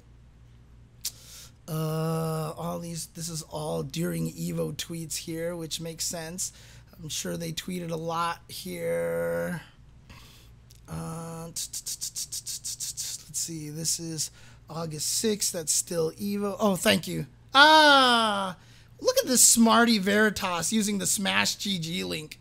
Look at this smarty over here. Yeah, but they organize Guilty Gear XX Accent Core Plus R. They organize Rushdown Revolt, Fantasy Strike, Them's Fightin' Herds, The King of Fighters 98 Ultimate Match Final Edition, The King of Fighters 2002 Unlimited Match Exhibition, DNF Duel, Blaze Blue Central Fiction, Guilty Gear Xrd Rev 2, Ultra Street Fighter 4, Under Night In-Birth EXE Late CLR, Super Street Fighter 2 Turbo, Soul Calibur 6, Ultimate Marvel vs. Capcom 3, Marvel vs. Capcom 2, Capcom vs. SNK 2, Street Fighter 3 Third Strike, Windjammers 2, Blaze Blue Cross Tag Battle, Vampire Savior, Persona 4 Arena Ultimax, Street Fighter Alpha 2, Power Rangers Battle for the Grid, Street Fighter Cross Tekken, Virtua Fighter 5 Ultimate Showdown, Dengeki Bunko Fighting Climax Ignition, Melty Blood Actress Again Current Code, Punch Planet, Street Fighter Alpha 3, Killer Instinct, Catherine Full Body, Ultra Fight Dakanta 2, Nickelodeon All-Star Brawl, Ultra Street Fighter 2, Toho Hisotensoku, Akatsuki Blitzkampf, I can't even pronounce the German, Catherine Classic, Million Arthur Arcana Blood, Mortal Kombat X, TMNT Tournament Fighters, Mobile Suit Gundam, EXVS Mban, Project Justice, TMNT Cross Justice League Turbo, Tekken 5 Dark Resurrection, Phantom Breaker Omnia, Kill la Kill IF Restitched, Super Dragon Ball Z, Jackie Chan and Fist of Fire, Fight of Animals, Aquapazza, Aqua Plus Dream Match, Chaos Code, New Sign of Catastrophe, Ease Laugh Plus Plus, Tatsunoko vs. Capcom, Eternal Fight Zero, Nitro Plus Blasters, Hero Infinite Duel, and Samurai Showdown. Those are the 55 games that they had there. So trust me, if you enjoy your game, it's there. It's going to be there. And Vortex Gallery, if your game isn't there, you can volunteer to be the TO. A lot of times that's what happens. And in fact, a couple of the games that weren't there were supposed to be there, but just for one reason or the other, they couldn't actually run the tournament there.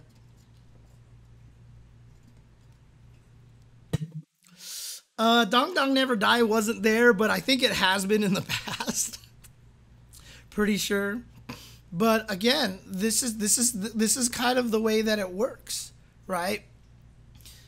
Vortex Gallery is important. So back to the original message, play the fighting game you like. Learn to watch different fighting games. You will be surprised. Like if you like Strive, but you're like, Strive is a little simple, go to Xrd. Start playing some Xrd. There's a lot of Xrd people out there that'll try to help you. Yes, there's no rollback netcode for Xrd right now, but there are a lot of good communities out there that will have good connections with you because they live closer, and you know they'll find different ways to make it work. So honestly, it's not. There is so much potential for anybody out there to find a fighting game that they just love to death. Do not limit yourself to whatever games are just at Evo main stage. Don't limit yourself just because Street Fighter and Guilty Gear Strive and Tekken are the most popular fighting games. Play what you enjoy, honestly. I've been a gamer since I was born. I'm still young, and I only just recently got into fighting games. Personally, what made fighting games so scary for me were the inputs. It's like playing a game, you don't know the controls. That's why I think SF6 modern controls will be game-changing. There's definitely a lot to that. Modern controls are going to be very, very interesting. We'll see how well it fits in there, if it ends up being too strong or something like that. But, yeah, I mean, but again, if you have trouble with the inputs, if the inputs are scary, there are people like me all over the place who are willing to help you learn the inputs. I can help a lot of people with learning inputs in fighting games because I'm an execution junkie. I like execution, and one of my favorite things to do is to teach people how to do inputs and to, you know, make those impossible combos suddenly, all of a sudden, extremely possible. And a lot of it is scientific either. That's the other beautiful thing about execution. A lot of people feel like execution is like shooting a basketball, right? Like shooting a basketball, you're either Steph Curry or, you know, you're one of those centers that just can't shoot a three-pointer to save their goddamn life, you know, kind of thing. It's actually strangely not like that. Fighting game execution is a very scientific thing. And because the same thing you can guarantee the same thing happens almost every single time. And so if you can do that and you start learning the systems of the game, you can get around a lot of that execution barrier. And like I said, I can help you with that. And yeah, it's not even just necessary practice, but like Anubis says, break it down, practice. The break it down part is actually really, really, really, really important. XOJN says maybe there needs to be a streamlined way for people who want to help be matched with new players to teach. Metafy exists out there. You can sign up for teachers. I am a teacher on Metafy, but I haven't put any of my courses or anything live because I have imposter syndrome.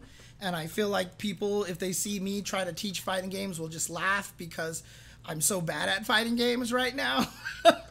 But I can let me know if you guys actually think that you would like for me to, if you would like to pay me to have me teach you fighting games from a very beginner standpoint. I would definitely very, very helpful. I would love to be helpful with that. So if I triggered your, I know you're talking a lot of effort. You're a big part of the. I've been watching. Oh yeah, no. I don't even remember what you said earlier, Hell Traveler. I don't even know what it was you said. So trust me, not even in there, in my mind at all. So yeah.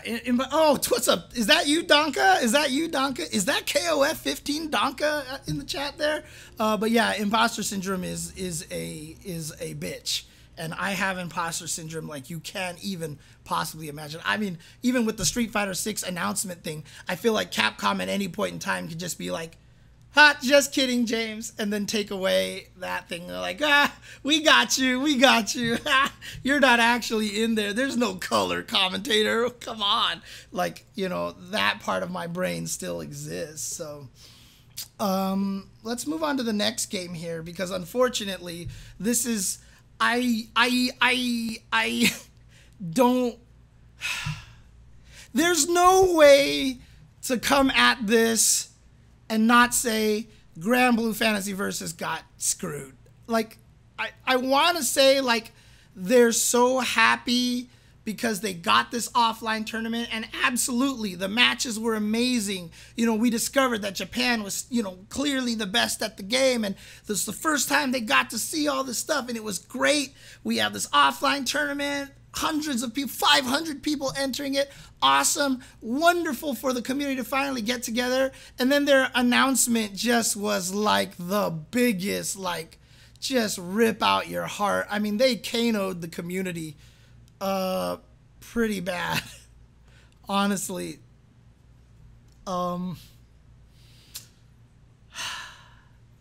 Their big announcement at EVO was an online tournament. Was the online tournament. That was their announcement for a game that has rollback, does not have rollback netcode. Oh, it's hard. Now, I mean, some people in the chat saying that Side Games cares, and there's a good reason why that they're not getting rollback. I mean, I hope they get it, but like, I mean, honestly, regardless of what the reason is, it doesn't matter what the reason is. It's still a shot to the heart, right? It still sucks. It still sucks for a lot of people that that's kind of what happened, right? And hopefully they can get to it. Hopefully they can. But the problem with it is, as is being said in the chat right now, is that ArcSys is only one company. They're obviously adding rollback to Dragon Ball FighterZ. They're a busy company. It's really, really, really, really, really hard to find the time for a small company like Arxis. Arxis is not a humongous company. They're a small company. They have limited resources. So unfortunately, Granblue Fantasy Versus might just be one of the lower priority ones, or just one of the ones for whatever reason was pushed towards the end. And that's kind of the situation that we have, unfortunately. But if that's the case, and we still have hopes for Granblue getting rollback netcode, you know, I would stay playing in the game. Let's stay playing the game again. Yeah, it's tough with no good netcode to play matches and, you know, grow and grow a community and stuff. But, you know, look how long it's taken for Dragon Ball FighterZ.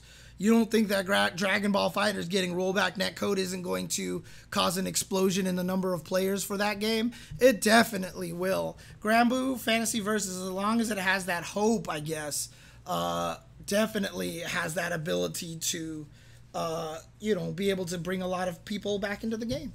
I stopped playing the game because of no rollback, and literally they were hiring me to do events. Like, it probably would have benefited me to keep playing the game so I could do events, but I couldn't do it. I couldn't do it because it had no rollback netcode. So there you go. Yeah, Sam Show getting rollback is another one, Tiny Text, for sure, for sure.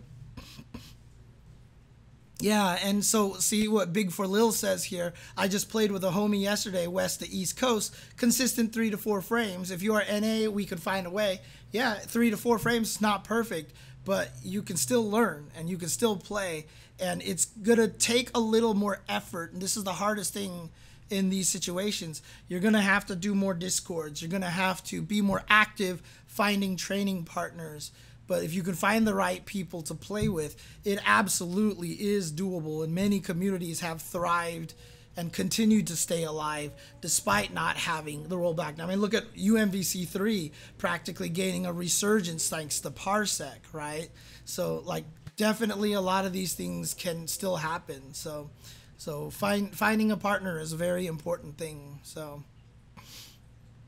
but again, you know, I know it sucks. I don't want to sit here and, you know, be all negative Nancy on Granblue Fantasy Versus, but they definitely were the ones that were hurt most by the pandemic.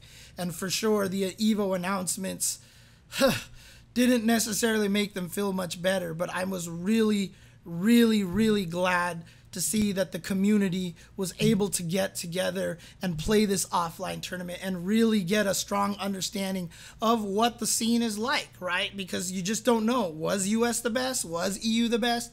Was Japan the best? Clearly Japan is the best, and now we have a reference point. Like, you don't understand how important that is for a community to have. To have that reference point, to know exactly how strong everybody is, which meta to learn, and who to emulate and stuff like that in a competitive scene. Very, very important. I think that that's really, really cool. So, King of Fighters 15. Yeah, so some people in the chat already saying that SNK won the EVO announcement game. They had like 9,000 things. That was crazy. I was not prepared for a lot of those things. I was like, okay, yeah, we'll probably get the 4th team in KOF 15, etc., etc. I wasn't expecting the next set of DLC to be announced, even partially. Who even thought that Garou 2 being greenlit was going to be an announcement? And who the hell expected rollback netcode for Samurai Showdown? Like, that's crazy. Oh, did I skip Dragon Ball? I did. I did.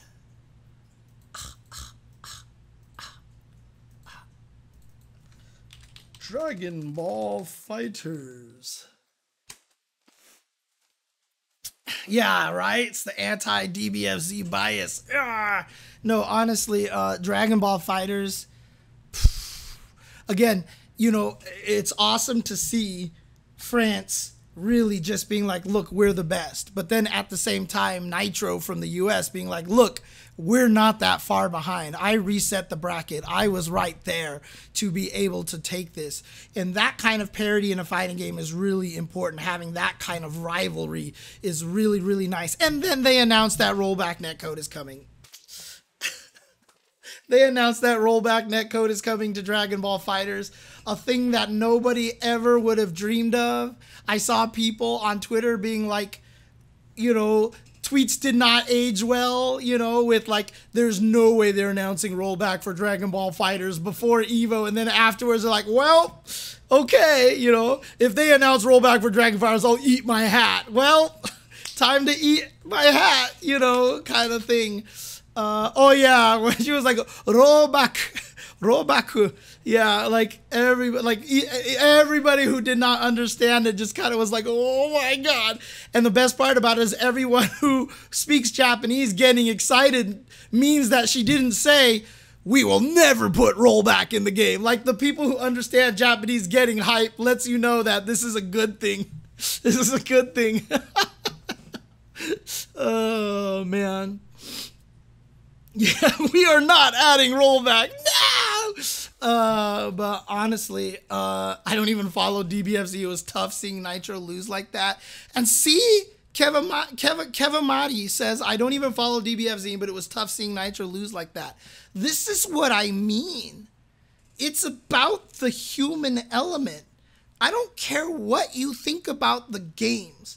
But if you get invested in the human element, and if you just learn enough about the game to understand when people do cool shit, like, fighting games are beautiful to watch. You know, so if you are in stream and you're waiting for Mortal Kombat and Tekken's on the stream, don't shit on Tekken and be like, your game sucks. I mean, I know this is an impossible hope. Nobody's... Internet's gonna internet. But, you know, for those of you out there who, you know, haven't thought of it this way yet, who can be convinced to try to appreciate their games, it's so important. I didn't hear what happened in Alpha 3, actually, Mike Lee. I did not hear what happened in Alpha 3. Right, exactly, like Donka says, right? The Smash documentary has that human element in spades and got a whole new generation to start playing Melee. It is about that human element, to see, like, I still remember, like, one of my favorite stories was CD Jr. You know, he didn't go in believing in EVO. He was like, whatever, EVO is just another tournament. Who cares about EVO, blah, blah, blah, blah. And then he won the first year of Killer Instinct, and while he held the trophy on stage, the tears just started flowing. Okay, like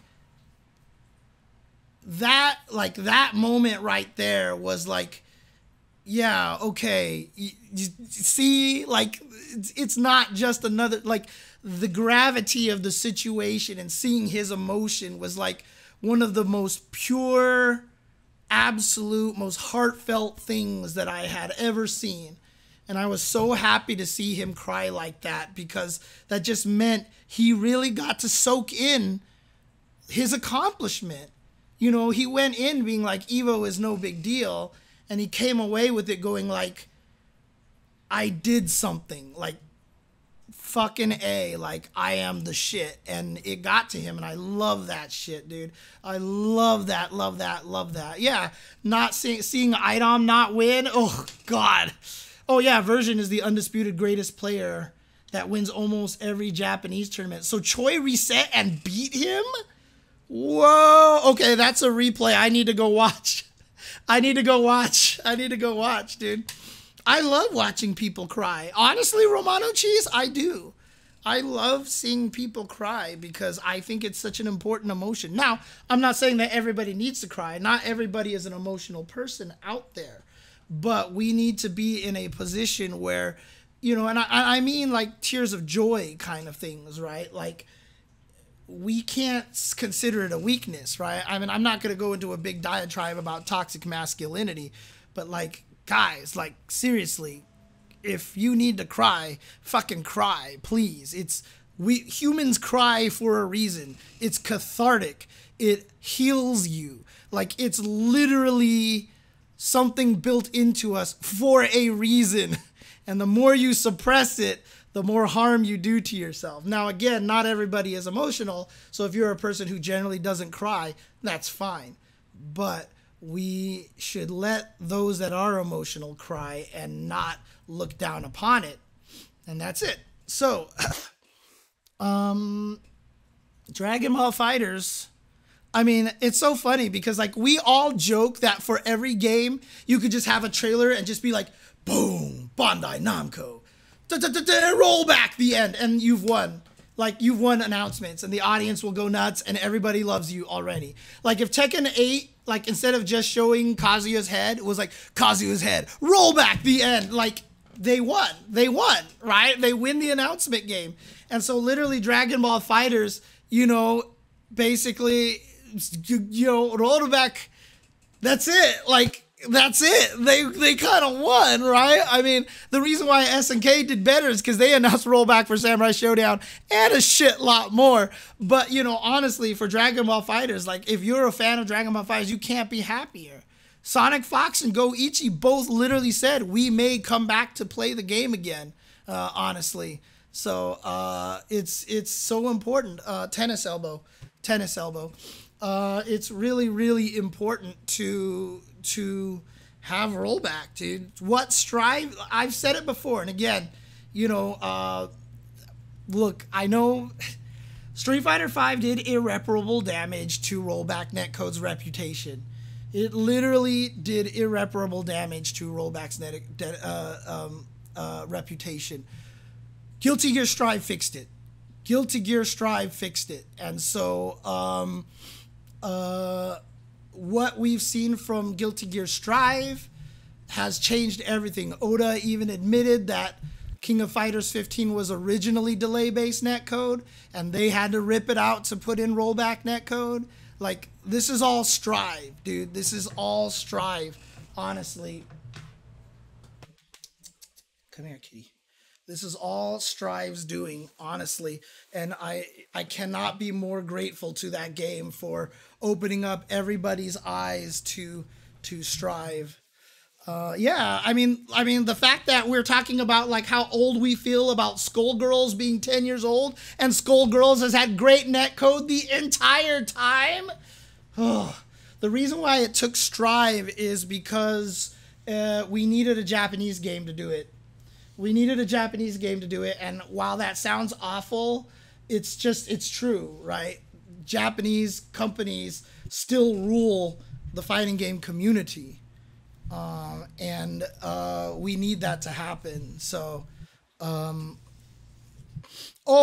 I was a rollback. So again, talking about fingers in the pie, as Tom and Tony Cannon were developing rollback netcode, I was one of the first people to actually try it in like 1990 freaking like 3 or whatever they were first doing it. So I actually tried it way back then, and I was like, this is really good. And dude, trust me, I have been on rollback my whole entire life, dude. Like, I have been on the rollback train my whole entire life. So yeah, for sure. Yeah, probably 2003. Oh, God. But, I mean, honestly, it feels like it's been that long. It feels like it's been that long. Would you think Japanese rollback exists if COVID never happened? Yes. Yes, because of you. Because of you. Honestly, thank you guys for all filling out that ArcSys surveys and telling them that rollback meant a lot and would determine whether or not you bought the game. That was enough to give people like Zynak power to convince ArcSys to really let him give rollback a shot in the game. And if it wasn't for all of those surveys and stuff like that, we might not actually have the rollback in Guilty Gear Strive. If you guys don't remember, the first Guilty Gear beta was delay-based netcode. And they literally said that they were like, no, we're sorry, we just don't have the rollback in there yet, so we're just testing servers right now, and we're testing the lobby system. And then the next one actually had rollback, so yeah.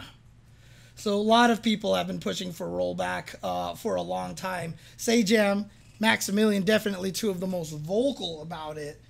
So that's actually really important as well, because Sajam and Maximilian are two of the most important people in the FGC, and their voices are heard loud and clear for sure. So it's very important that they were on that trend the entire time. Yeah, explaining how rollback works for sure. Capcom with the fix the netcode sound. So back to King of Fighters 15. Again, look, I might be biased. I came in there thinking that Taiwan was gonna win, and they got first, second, and third. I don't know how people didn't think Taiwan was gonna win. They're ridiculous. They're the only people I've ever seen beat Shanghai in a set in my entire life. So I figured they were gonna have the best chance. But again, KOF 15, I'm really just happy because, I mean, that game is so global, right? Talking about Mexico and Morocco and China and Taiwan and stuff. It's one of the most global fighting games out there, and I think that's really, really cool. And, you know, I'm really happy for the game. Obviously, finally putting Kim in the game. I know people out there like Shingo. I'm not a Shingo guy, but you know what? Like, I'm happy for the people out there who like Shingo. Where's my Kenso? Where's my USA team, please? Please. Yeah, no Reynolds in top 8. I mean, there's a lot of people who are missing from top 8 that I felt like should have been there, but that's, again, the parity of that game, right? The players are so good everywhere that it's so hard to win a tournament like that, and that's awesome. I love it, and the rollback netcode is one of the reasons why for that, right? Rollback netcode, once again, super important for fighting games. KOF 15 would have just been released and been dead in the water. If it didn't have rollback netcode, I guarantee you KOF 15 would have came out and then just went away. Like, that's it. The fact that it's still alive right now, am I going to credit all to rollback? Yes. I don't care how good the game is. If it didn't have rollback, it wouldn't be alive right now. It wouldn't be alive right now. And keep in mind, I love the game, and I'm not saying it's a bad game. I'm just saying rollback is that important these days. Yeah. And again, SNK announcing the next team, Team Samurai, with the Samurai Showdown characters, and not Haomaru, Nakaruru, and Charlotte, but it's Nakaruru, Haomaru, and Darly Dagger. Like, that is crazy if you hadn't seen the spoilers already. But that is crazy, dude. Like, that is amazing. And so, like, I'm curious to see how they're going to make Darly play, because she obviously relies a lot on the inability for you to block left and right. You know, there's no true guard in Samurai Showdown. So I'll be curious to see how they balance her out. I'm a little sad that they look exactly like their Samurai Showdown forms, like they didn't change their costumes or redesign them in any way. But I still think it's cool that they're in the game, and I think that's, you know, good way to help bring in other people, you know, coming from Samurai Showdown. And then, of course, you know, they announced the next two DLC characters of Shingo and Kim Kapwan. And yeah, I'm glad they're putting Kim in the game. I don't have any reason to want to play Kim or anything, but he's been such a staple for such a long time. I feel like it was messed up that he wasn't in the game, so I'm glad he's coming back. Like I said, I don't care about Shingo. In fact, I kind of don't really like Shingo that much, but I know Shingo is super popular, so I'm happy for all the Shingo fans. Fightcade is run by a bunch of guys who live in Spain. Fightcade is controlled by a bunch of guys who live in Spain. I got to meet them when I went to the Fightcade offline event in Spain. Literally, they took it over. So originally it was GGPO.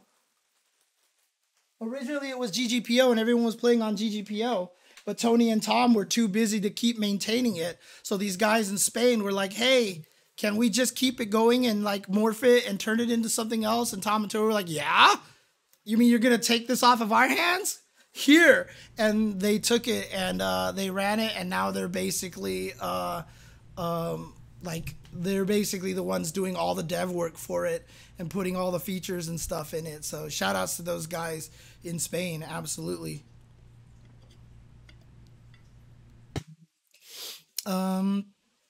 I mean, Garo 2, look, Smelly Beetle, I'm just saying I would love it if that game was actually sprite-based again.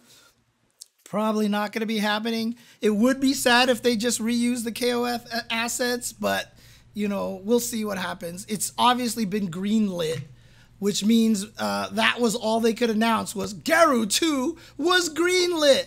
And if you guys know anything about game development, that basically means expect Garo in like 2026. Expect Garo in 2026, dude. Just like, it's cool that it was greenlit, but wait a while. It's gonna take a little bit, so yeah, or even later. And yeah, they're not gonna do pixel art for it. They're not gonna do pixel art. There's just there's no benefit to doing pixel art at this point. But I think King of Fighters is in a great place, and I really hope that people keep playing it, keep supporting it.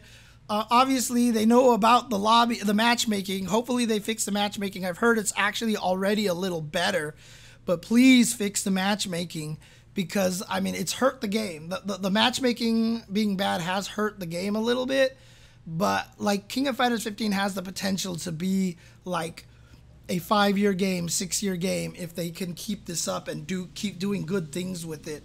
And I don't want to see it go like lose steam just because of this matchmaking problem. So, you know, please SNK, fix the matchmaking. I know you guys are aware of it.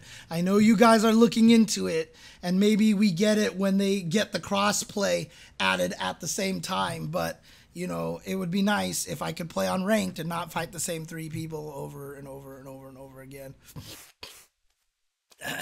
Yeah. But there you go. Shingo, yeah, he's like the Sakura. He's like a Sakura, except kind of like a Danish kind of Sakura mix. Except, unfortunately, there are aspects of him that are actually cool, and people like him, and like supposedly he's training with Saisyu now so that he might actually gain strength and stuff like that.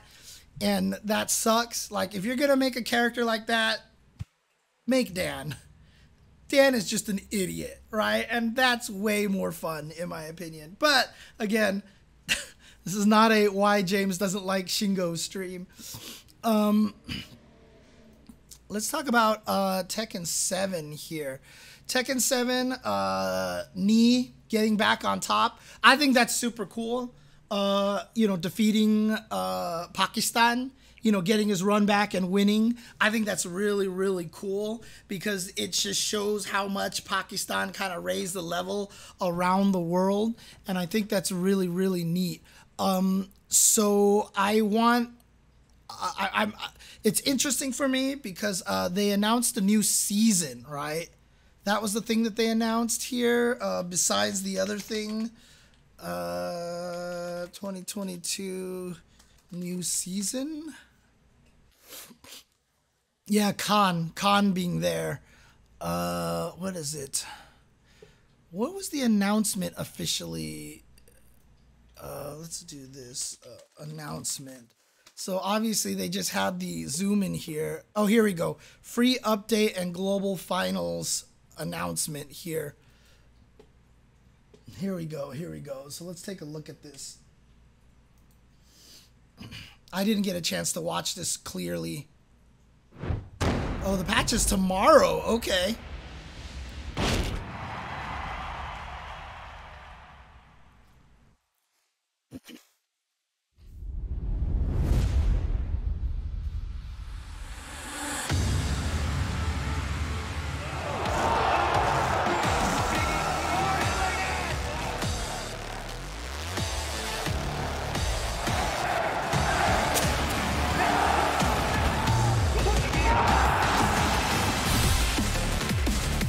Battle update.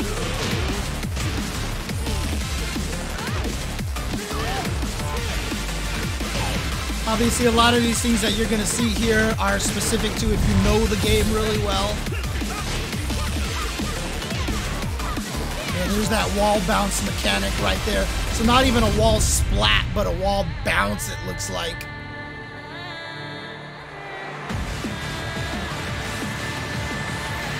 Oh yeah, going back to Amsterdam's pretty dang cool too as well.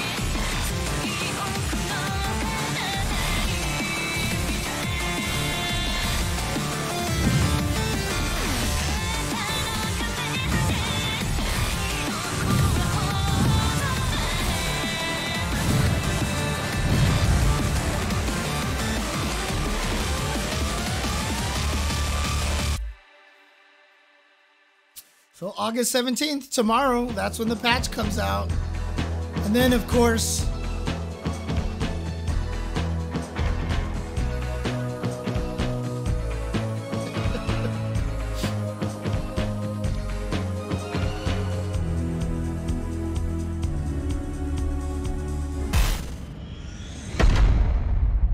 get ready. Yep, and then not Tekken 8, basically. Oh, that'd be interesting if they actually do a Tekken Tag 3. I doubt they're going to do a Tekken Tag 3, to be honest with you. Oh my god, what is going on? Advertisements. At least not yet, but it would be kind of sick, because,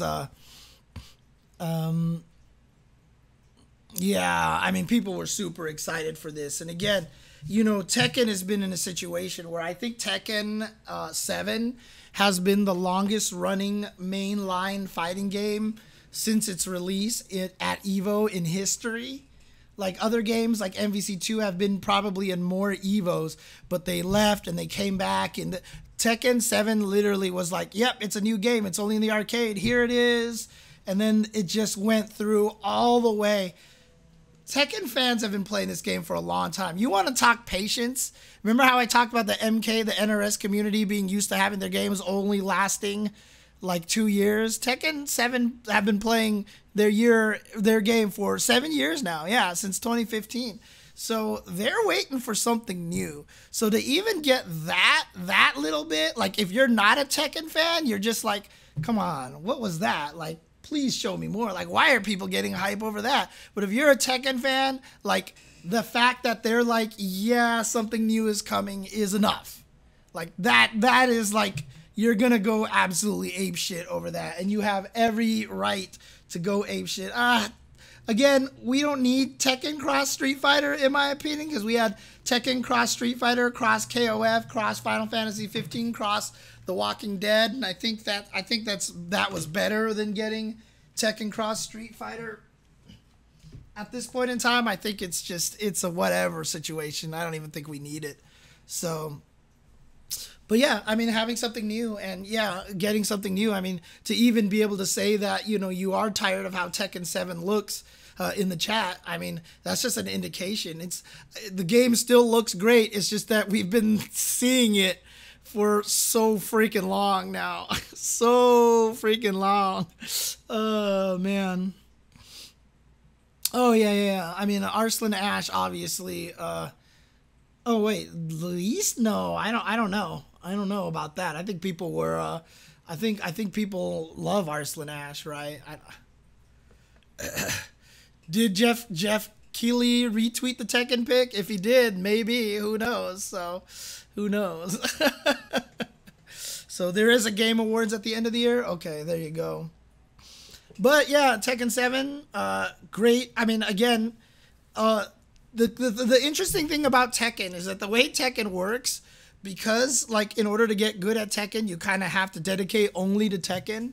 Like Tekken, I mean, I need to see the stats to verify this, but I feel like Tekken has one of the least crossovers into other genres. Like some of the Korean and Japanese players play Street Fighter a little bit, but I swear to God, like I don't see anybody, like any of the top players switching over to a lot of other games. So honestly, like Tekken is kind of insular in itself. And so because it takes so much work to play, so, you know, the community is doing just fine. Like the Tekken fans are still chugging away. They still love their game. This balance update, I'm sure, is a great way to add some refreshing stuff into the game. And I think that's awesome. And not even SE6, Isaac Locke, because I've been playing a lot of Soul Calibur. When I talk to the Soul Calibur scene, they even say that the Tekken community doesn't really cross over into Soul Calibur all that much, interestingly enough. Yeah, Arslan Ash, obviously. But, you know, Pakistan is ridiculous at both of those games, at Tekken and KOF. That's like their games, basically. Street Fighter 5. I mean, look, this is, what could I say about Street Fighter 5 Top 8, dude? I mean, I don't know if there's anything I can say that could bring it justice, right? Like, I'm not trying to be biased. I'm not trying to be like, because I commentated it, it was amazing. But holy shit, that Top 8 for Street Fighter 5 was probably one of the greatest Top 8s I've ever seen, and one of the biggest heartbreaks I've ever seen. And yeah, honestly, I really felt like me and David did a great job on commentary, because also another thing that I'm actually really proud of, and keep in mind, this was not easy for us too, but we managed to be as unbiased as possible. At least I felt like it. We were definitely biased. You could definitely hear that we were probably rooting for IDOM, but we wanted so much to make sure that Kawano didn't get his moment when he won. We definitely screamed for Kawano. We were happy for him. We were winning. We were talking about the good things that he was doing, etc., etc. It could have been very, very easy to have that been a very biased and one-sided commentary, and it would have sucked for Kawano. It would have sucked for Japan, and it would have sucked for all of Kawano's fans. Honestly, if Kawano won Street Fighter 5 and the commentators were like, no, oh no, IDOM isn't gonna win for you. Oh, poor IDOM, that's gotta be heartbreaking. Like, that would suck if you go back and watch that as Kawano, right? Like, let's be honest, that would suck, right? And so I think it was really important that, you know, we gave Kawano his moment to shine and stuff like that. So it was a lot of fun. It was a lot of fun. USA Chants can stay, whatever. It's fine. It's fine. I think they're fun. I think they're fun. I like regional rivalries. You know, that just means I hope when we travel to other places that they chant. Like Evo Japan, they should be chanting Japan, and in France they should be chanting France and stuff like that. Like, let's go for it, dude. I'm totally down. I'm totally down. About biased commentary, maybe. But yeah, I think it's. I mean, look, I'm gonna give IDOM a lot of credit, because we saw IDOM, you know, backstage after the tournament was done, and we chilled for him a little while. Needless to say, he was very sad and upset that he didn't win, especially knowing what it would have meant, being the first USA winner, being the only one to win a Capcom Cup and an EVO, winning the trifecta of Combo Breaker, CEO, and EVO in 1 year, etc., etc. But man, nobody, I feel like, would have handled it as calmly as IDOM did. Like, he knew he did good, and I was glad I saw him, because I definitely had the opportunity to let him know that, like, I mean, that was Rocky-esque, right? You lost. Yeah, you didn't win, but you won. You didn't win, but you won. Like, I got so many tweets from people being like, IDOM is my favorite player of all time now. Like, oh my God, oh God, IDOM was so good. Oh, like, he won the hearts of everybody in that tournament run right there. So, you know, really happy for IDOM. And then, you know, he just goes back to do his thing again, goes back online and just goes and starts playing again. So yeah, he's really humble, and he's a great representative for our scene, honestly. But yeah, obviously very, very heartbreaking to have him not win. I mean, if he won, like, would I have, like, absolutely lost it and cried? Probably.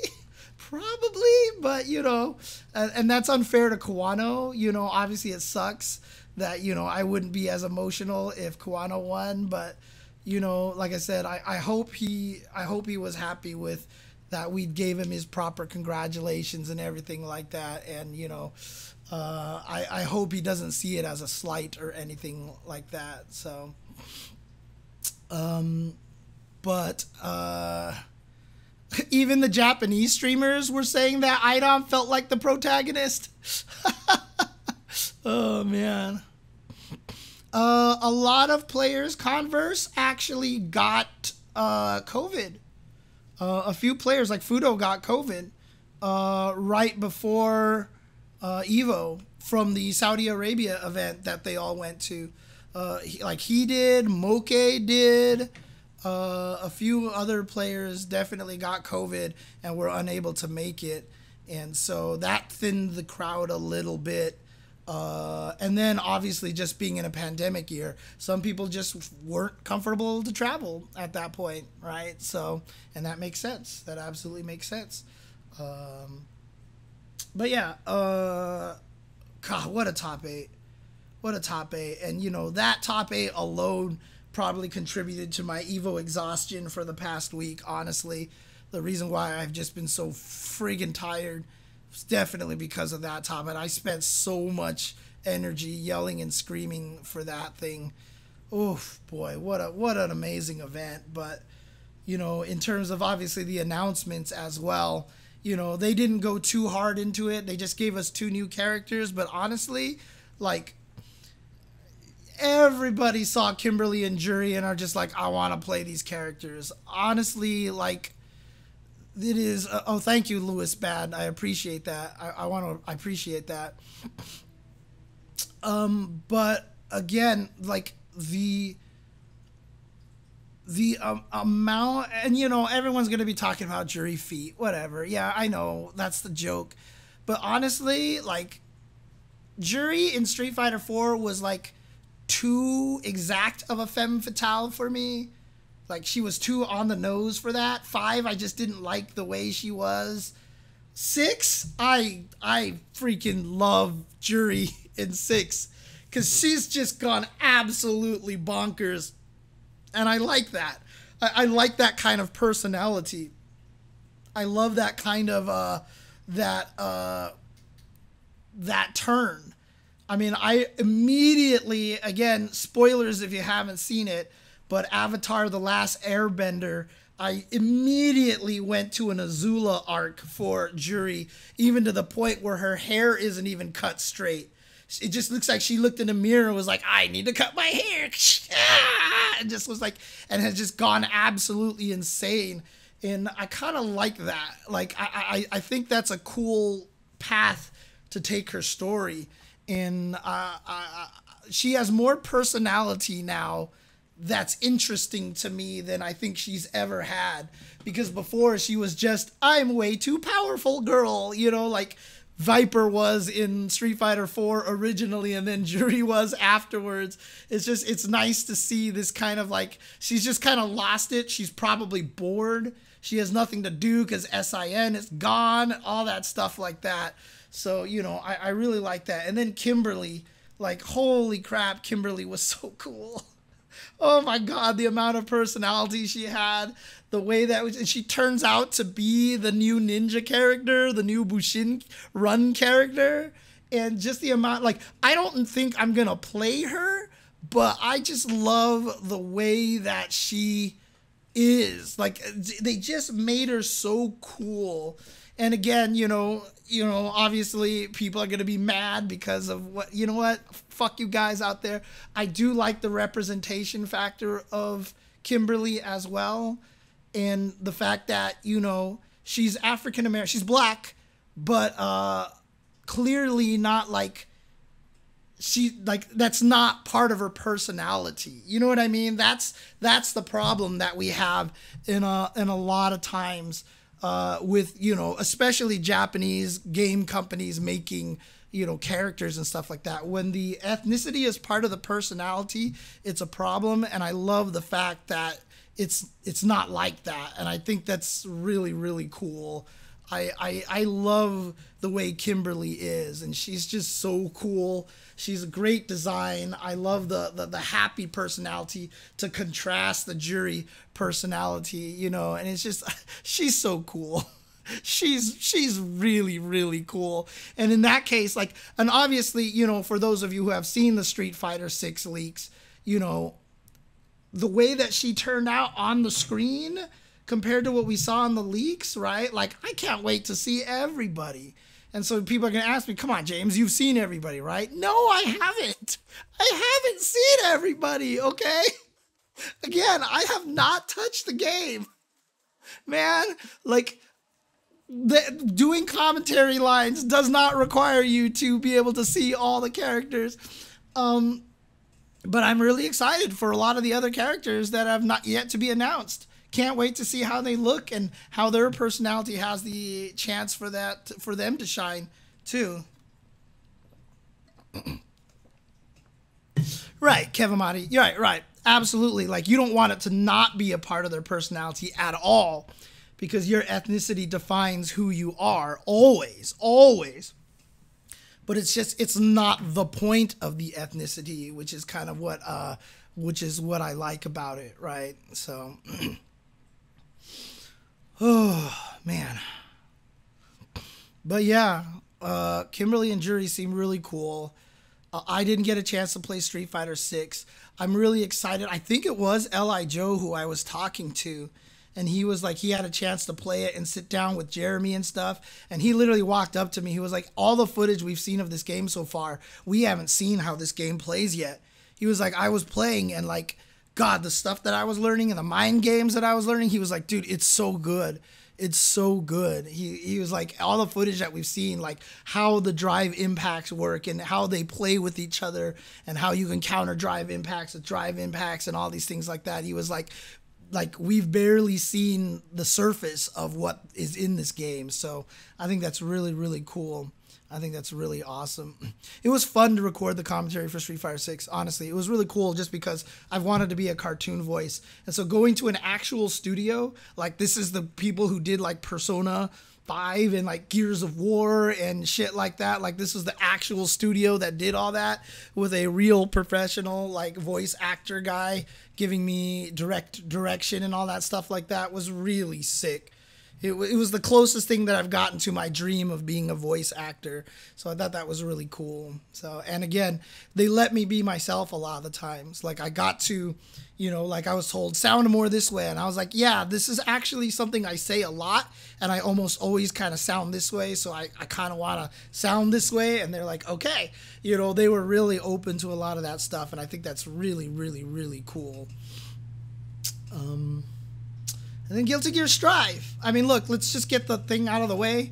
Let's just get the thing out of the way first. Yeah, I know a lot of people hate Happy Chaos, okay? But goddamn am I happy for Umisho. Wow, what a storyline. And that's awesome. And I don't want people to think, oh, look at this. First year player wins Evo. Clearly Strive is a stupid broken. No, look, Umisho is ridiculous, okay? Top 8 finisher, Lost Soul, who got 3rd place at Exerd at the most previous EVO with Elfelt, using the same character that Umisho did not make top 8, okay? Like, think about that for a second. It's not just the character, and it's not just the game is easy. It's not that at all. The game is actually, you know, has a lot of depth and stuff to it. Is it as deep as Exerd? No, right? I'm not going to sit here and pretend it is.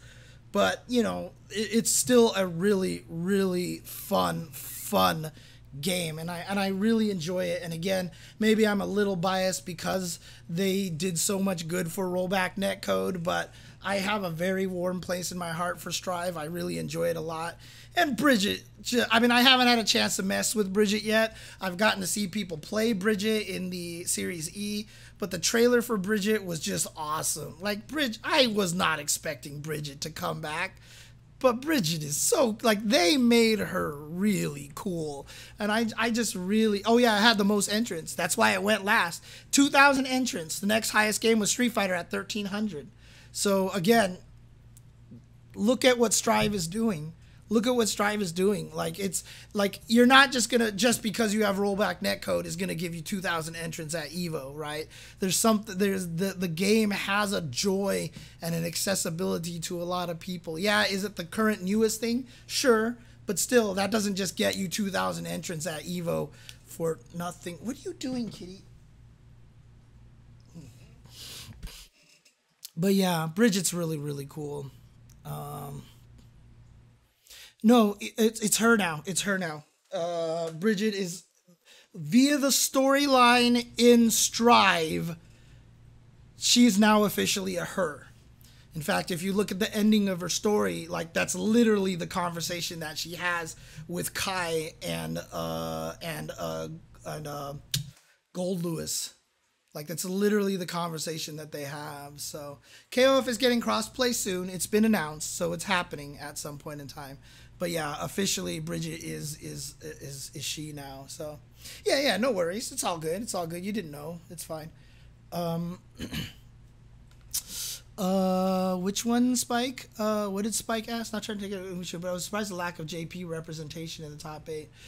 Japan is still pretty strong in Strive, as well, for sure. But a lot of Japanese players didn't make the travel. They just didn't make the travel due to lockdown, due to some of them getting COVID, etc., etc. So they didn't have the armada out here for Strive as we would have expected. So at some point in time, hopefully in the future, we'll get them all in there. But yeah, like, dude, oh man, anyways, Bridget's really cool. I'm really happy to see her back. I need to mess with her a little bit. I haven't yet. I'll probably try to do that later this week. I'll probably stream myself learning about Bridget, finding out what she does and stuff like that. So really excited to see where Strive goes. Now, the hardest thing about Strive right now is it's in an interesting place because a lot of the veterans, a lot of the strongest players really, really want the game to get better defensive options. I was talking about this in my stream yesterday. Most fighting games have gone a very offensive direction where defense has gotten weaker and weaker and weaker. So DNF Duel, for example, like, I don't know what it is. Like, why DNF Duel is following the trend. It's not even DNF Duel's fault, but it's following the trend from Guilty Gear Strive, from Street Fighter V, that alpha counters have to be slow AF, slow as fuck, and like easily blockable on so many situations.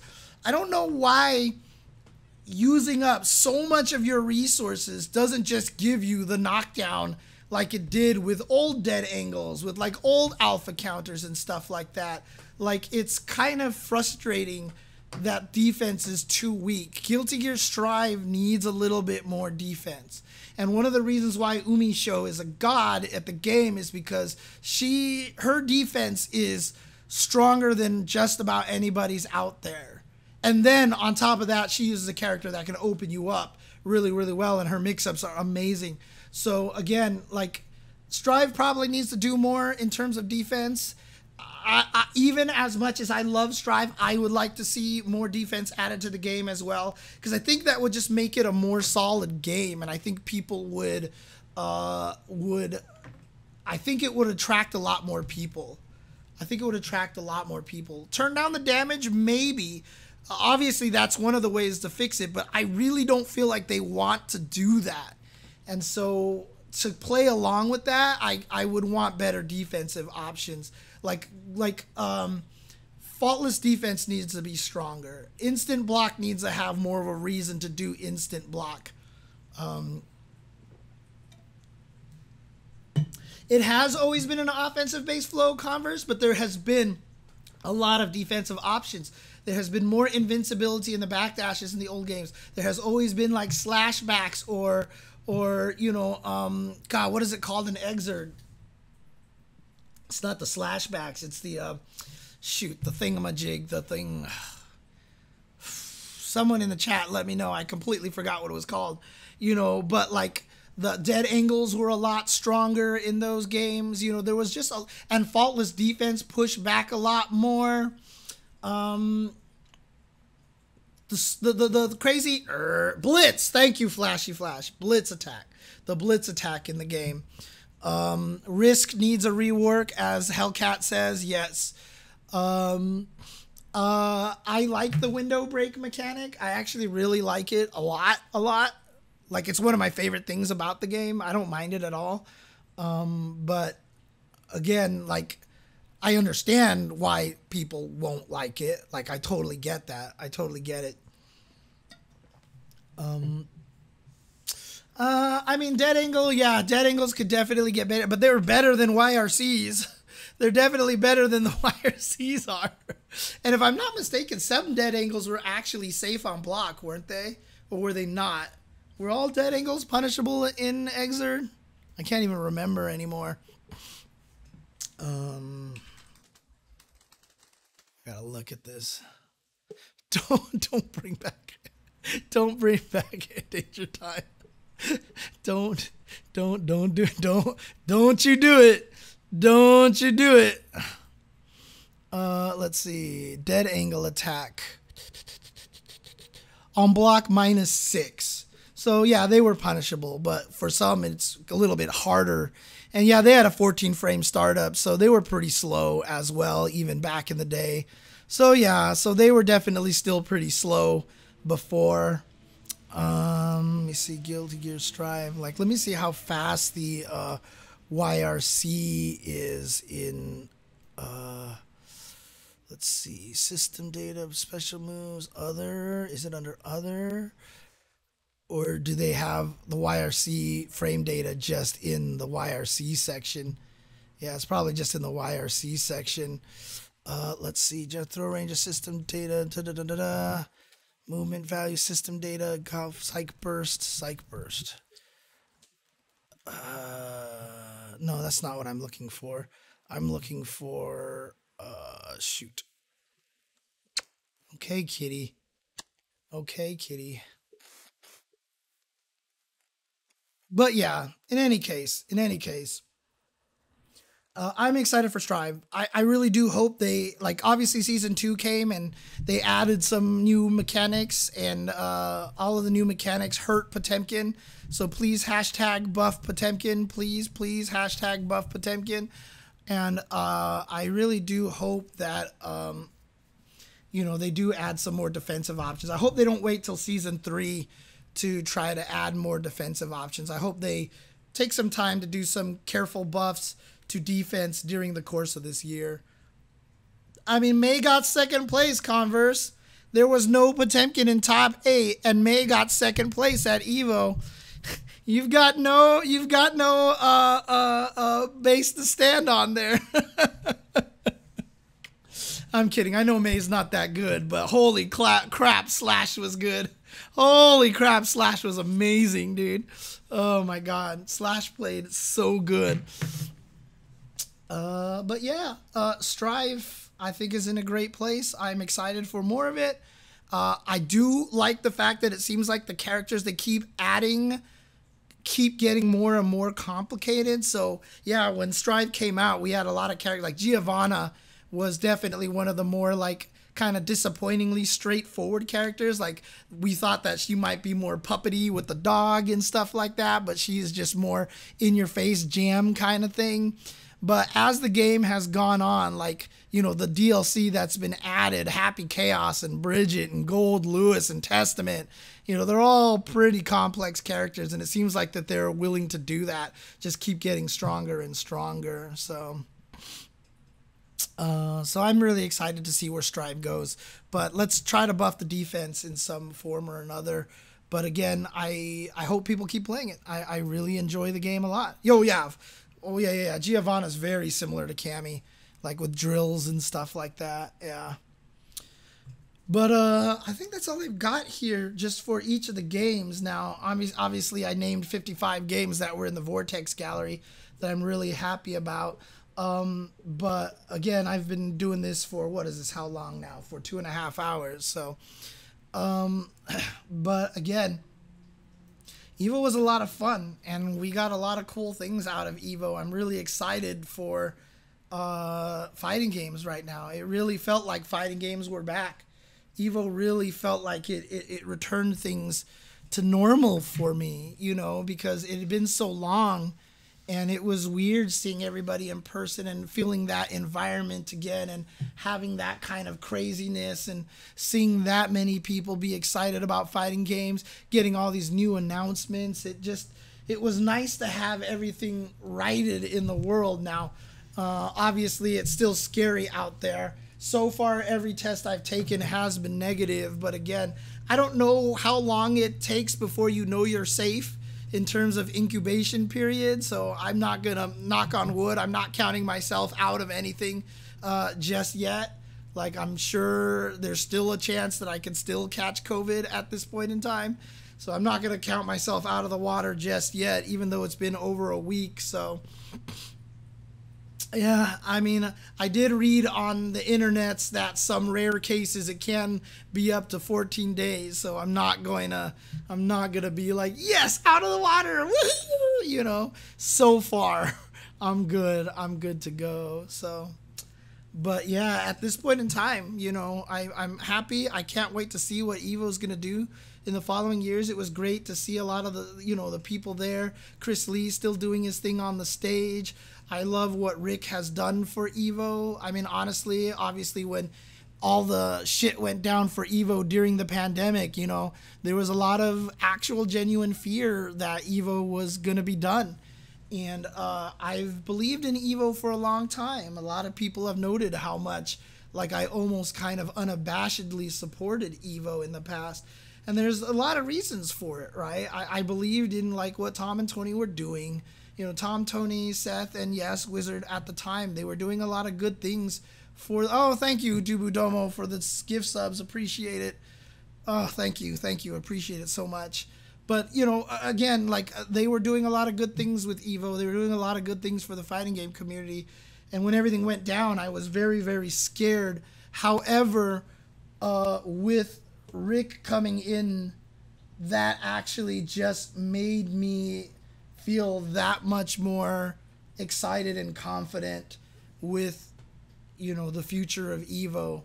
And I really hope that, you know, Rick stays on for quite some time.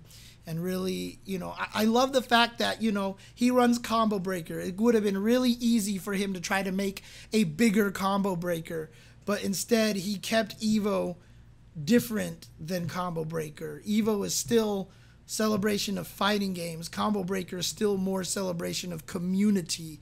And I like having those kind of different feels for them, you know, and I think that's important. And it's really cool to me that I feel like Rick understands that as well, that he knows that, you know, community, that Evo is a different beast than Combo Breaker, and that they kind of serve two different things. And so I'm really excited to see. Yeah, I'm going to have to go check out the Alpha 3 archive. I'll definitely do that. I've been watching, I watched the DNF Duel stuff yesterday. I'm going to watch more. So I'll see if I can watch the Alpha 3 archive. That's going to be super cool. And I mean, everyone always tries to argue, man. Like, they try to argue me that the great players from before won't be as strong today because, you know, look how good everybody is now. And then you have guys like Ryan Hart sending IDOM to losers bracket, and then you have freaking John Choi beating Version. You know, obviously Version doesn't play that often all the time anyway, but still, it's just some of these players, man, they will just never be bad at a fighting game. It's crazy. Tiny Text, that's how I feel right now. I am drowning in good fighting games, and I hate it. I hate it. I hate it. I really, really, really, really hate it. Man. Any case, I have actually heard, though, that Ryu does well against Laura. I've had Laura players tell me that, but, I mean, again, that's I'm sure up to debate and stuff like that. I already drowned in Tekken, Flashy Flash. I already drowned in Tekken. I'm done with that. I'm done with that, so... Too much work. I can't get good at that game. I wanted to learn it enough to commentate it, and I never came close. My commentary never became even acceptable, in my opinion. So I'm done. I'm done. So, in any case, I think Rumblefish 2 is getting rollback as well. Oh, that's right. I had heard about that actually. That's a fan thing, right? That's a fan thing. Because also fans are getting closer and closer to getting UMVC 3 with rollback as well, if I'm not mistaken. So there's just a lot. I mean, again, rollback is the savior. Rollback is everything. So I don't know. I don't know about the Rumblefish. I don't know about Rumblefish, if it's official or if it's fan made rollback. I'm not 100% sure because I haven't heard much about it. So. in any case, I think that's it for me today. So oh, it's official. Nice. Okay.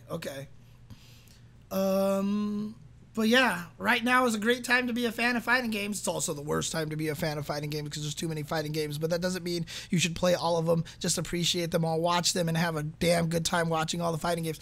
Make sure you watch all the fights. It's a great time to be a fan of fighting games, to be honest with you. There's a lot of great stuff happening.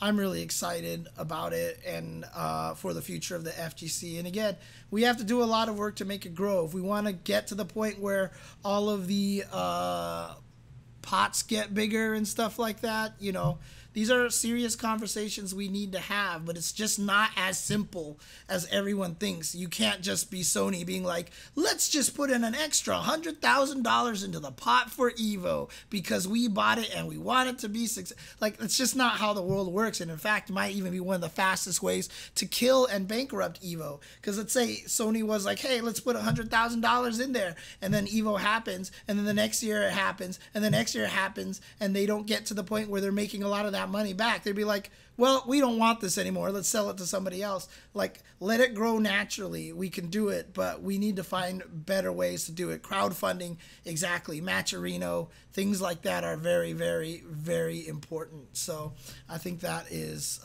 really, really good. So let me take a look at this. Hi. Look at you. Look at you, sweetie boy. Dang. New features like rollback, netcode, training versus AI, and a 13:9 aspect ratio. This is the first time Rumblefish 2 will be available outside arcades. That's really cool. That's really cool. Oh, Nathan is such a... Look at this guy. If you guys are listening to this on podcast form, if you hear that noise, you know that's Nathan every time. Mwah. Stupid cat. Stupid cat. All right, but hope you guys enjoyed this. Sorry for no stream last week, but I'm still in recovery mode. So hopefully I'll be back on regular scheduled programming this week. So take care of yourselves out there, guys, and keep watching fighting games and keep playing fighting games. Hope you're enjoying. Maybe I should call this the Tuesday function. Maybe that's what I should call this stream. The Tuesday function, because it's not the same thing, but it's just like it's a function. It's a function. Any case, take care, guys. Oh, that's a good idea. All right, I'll do that. And I will see you guys next time here on the Ultra Chen TV channel. Peace out.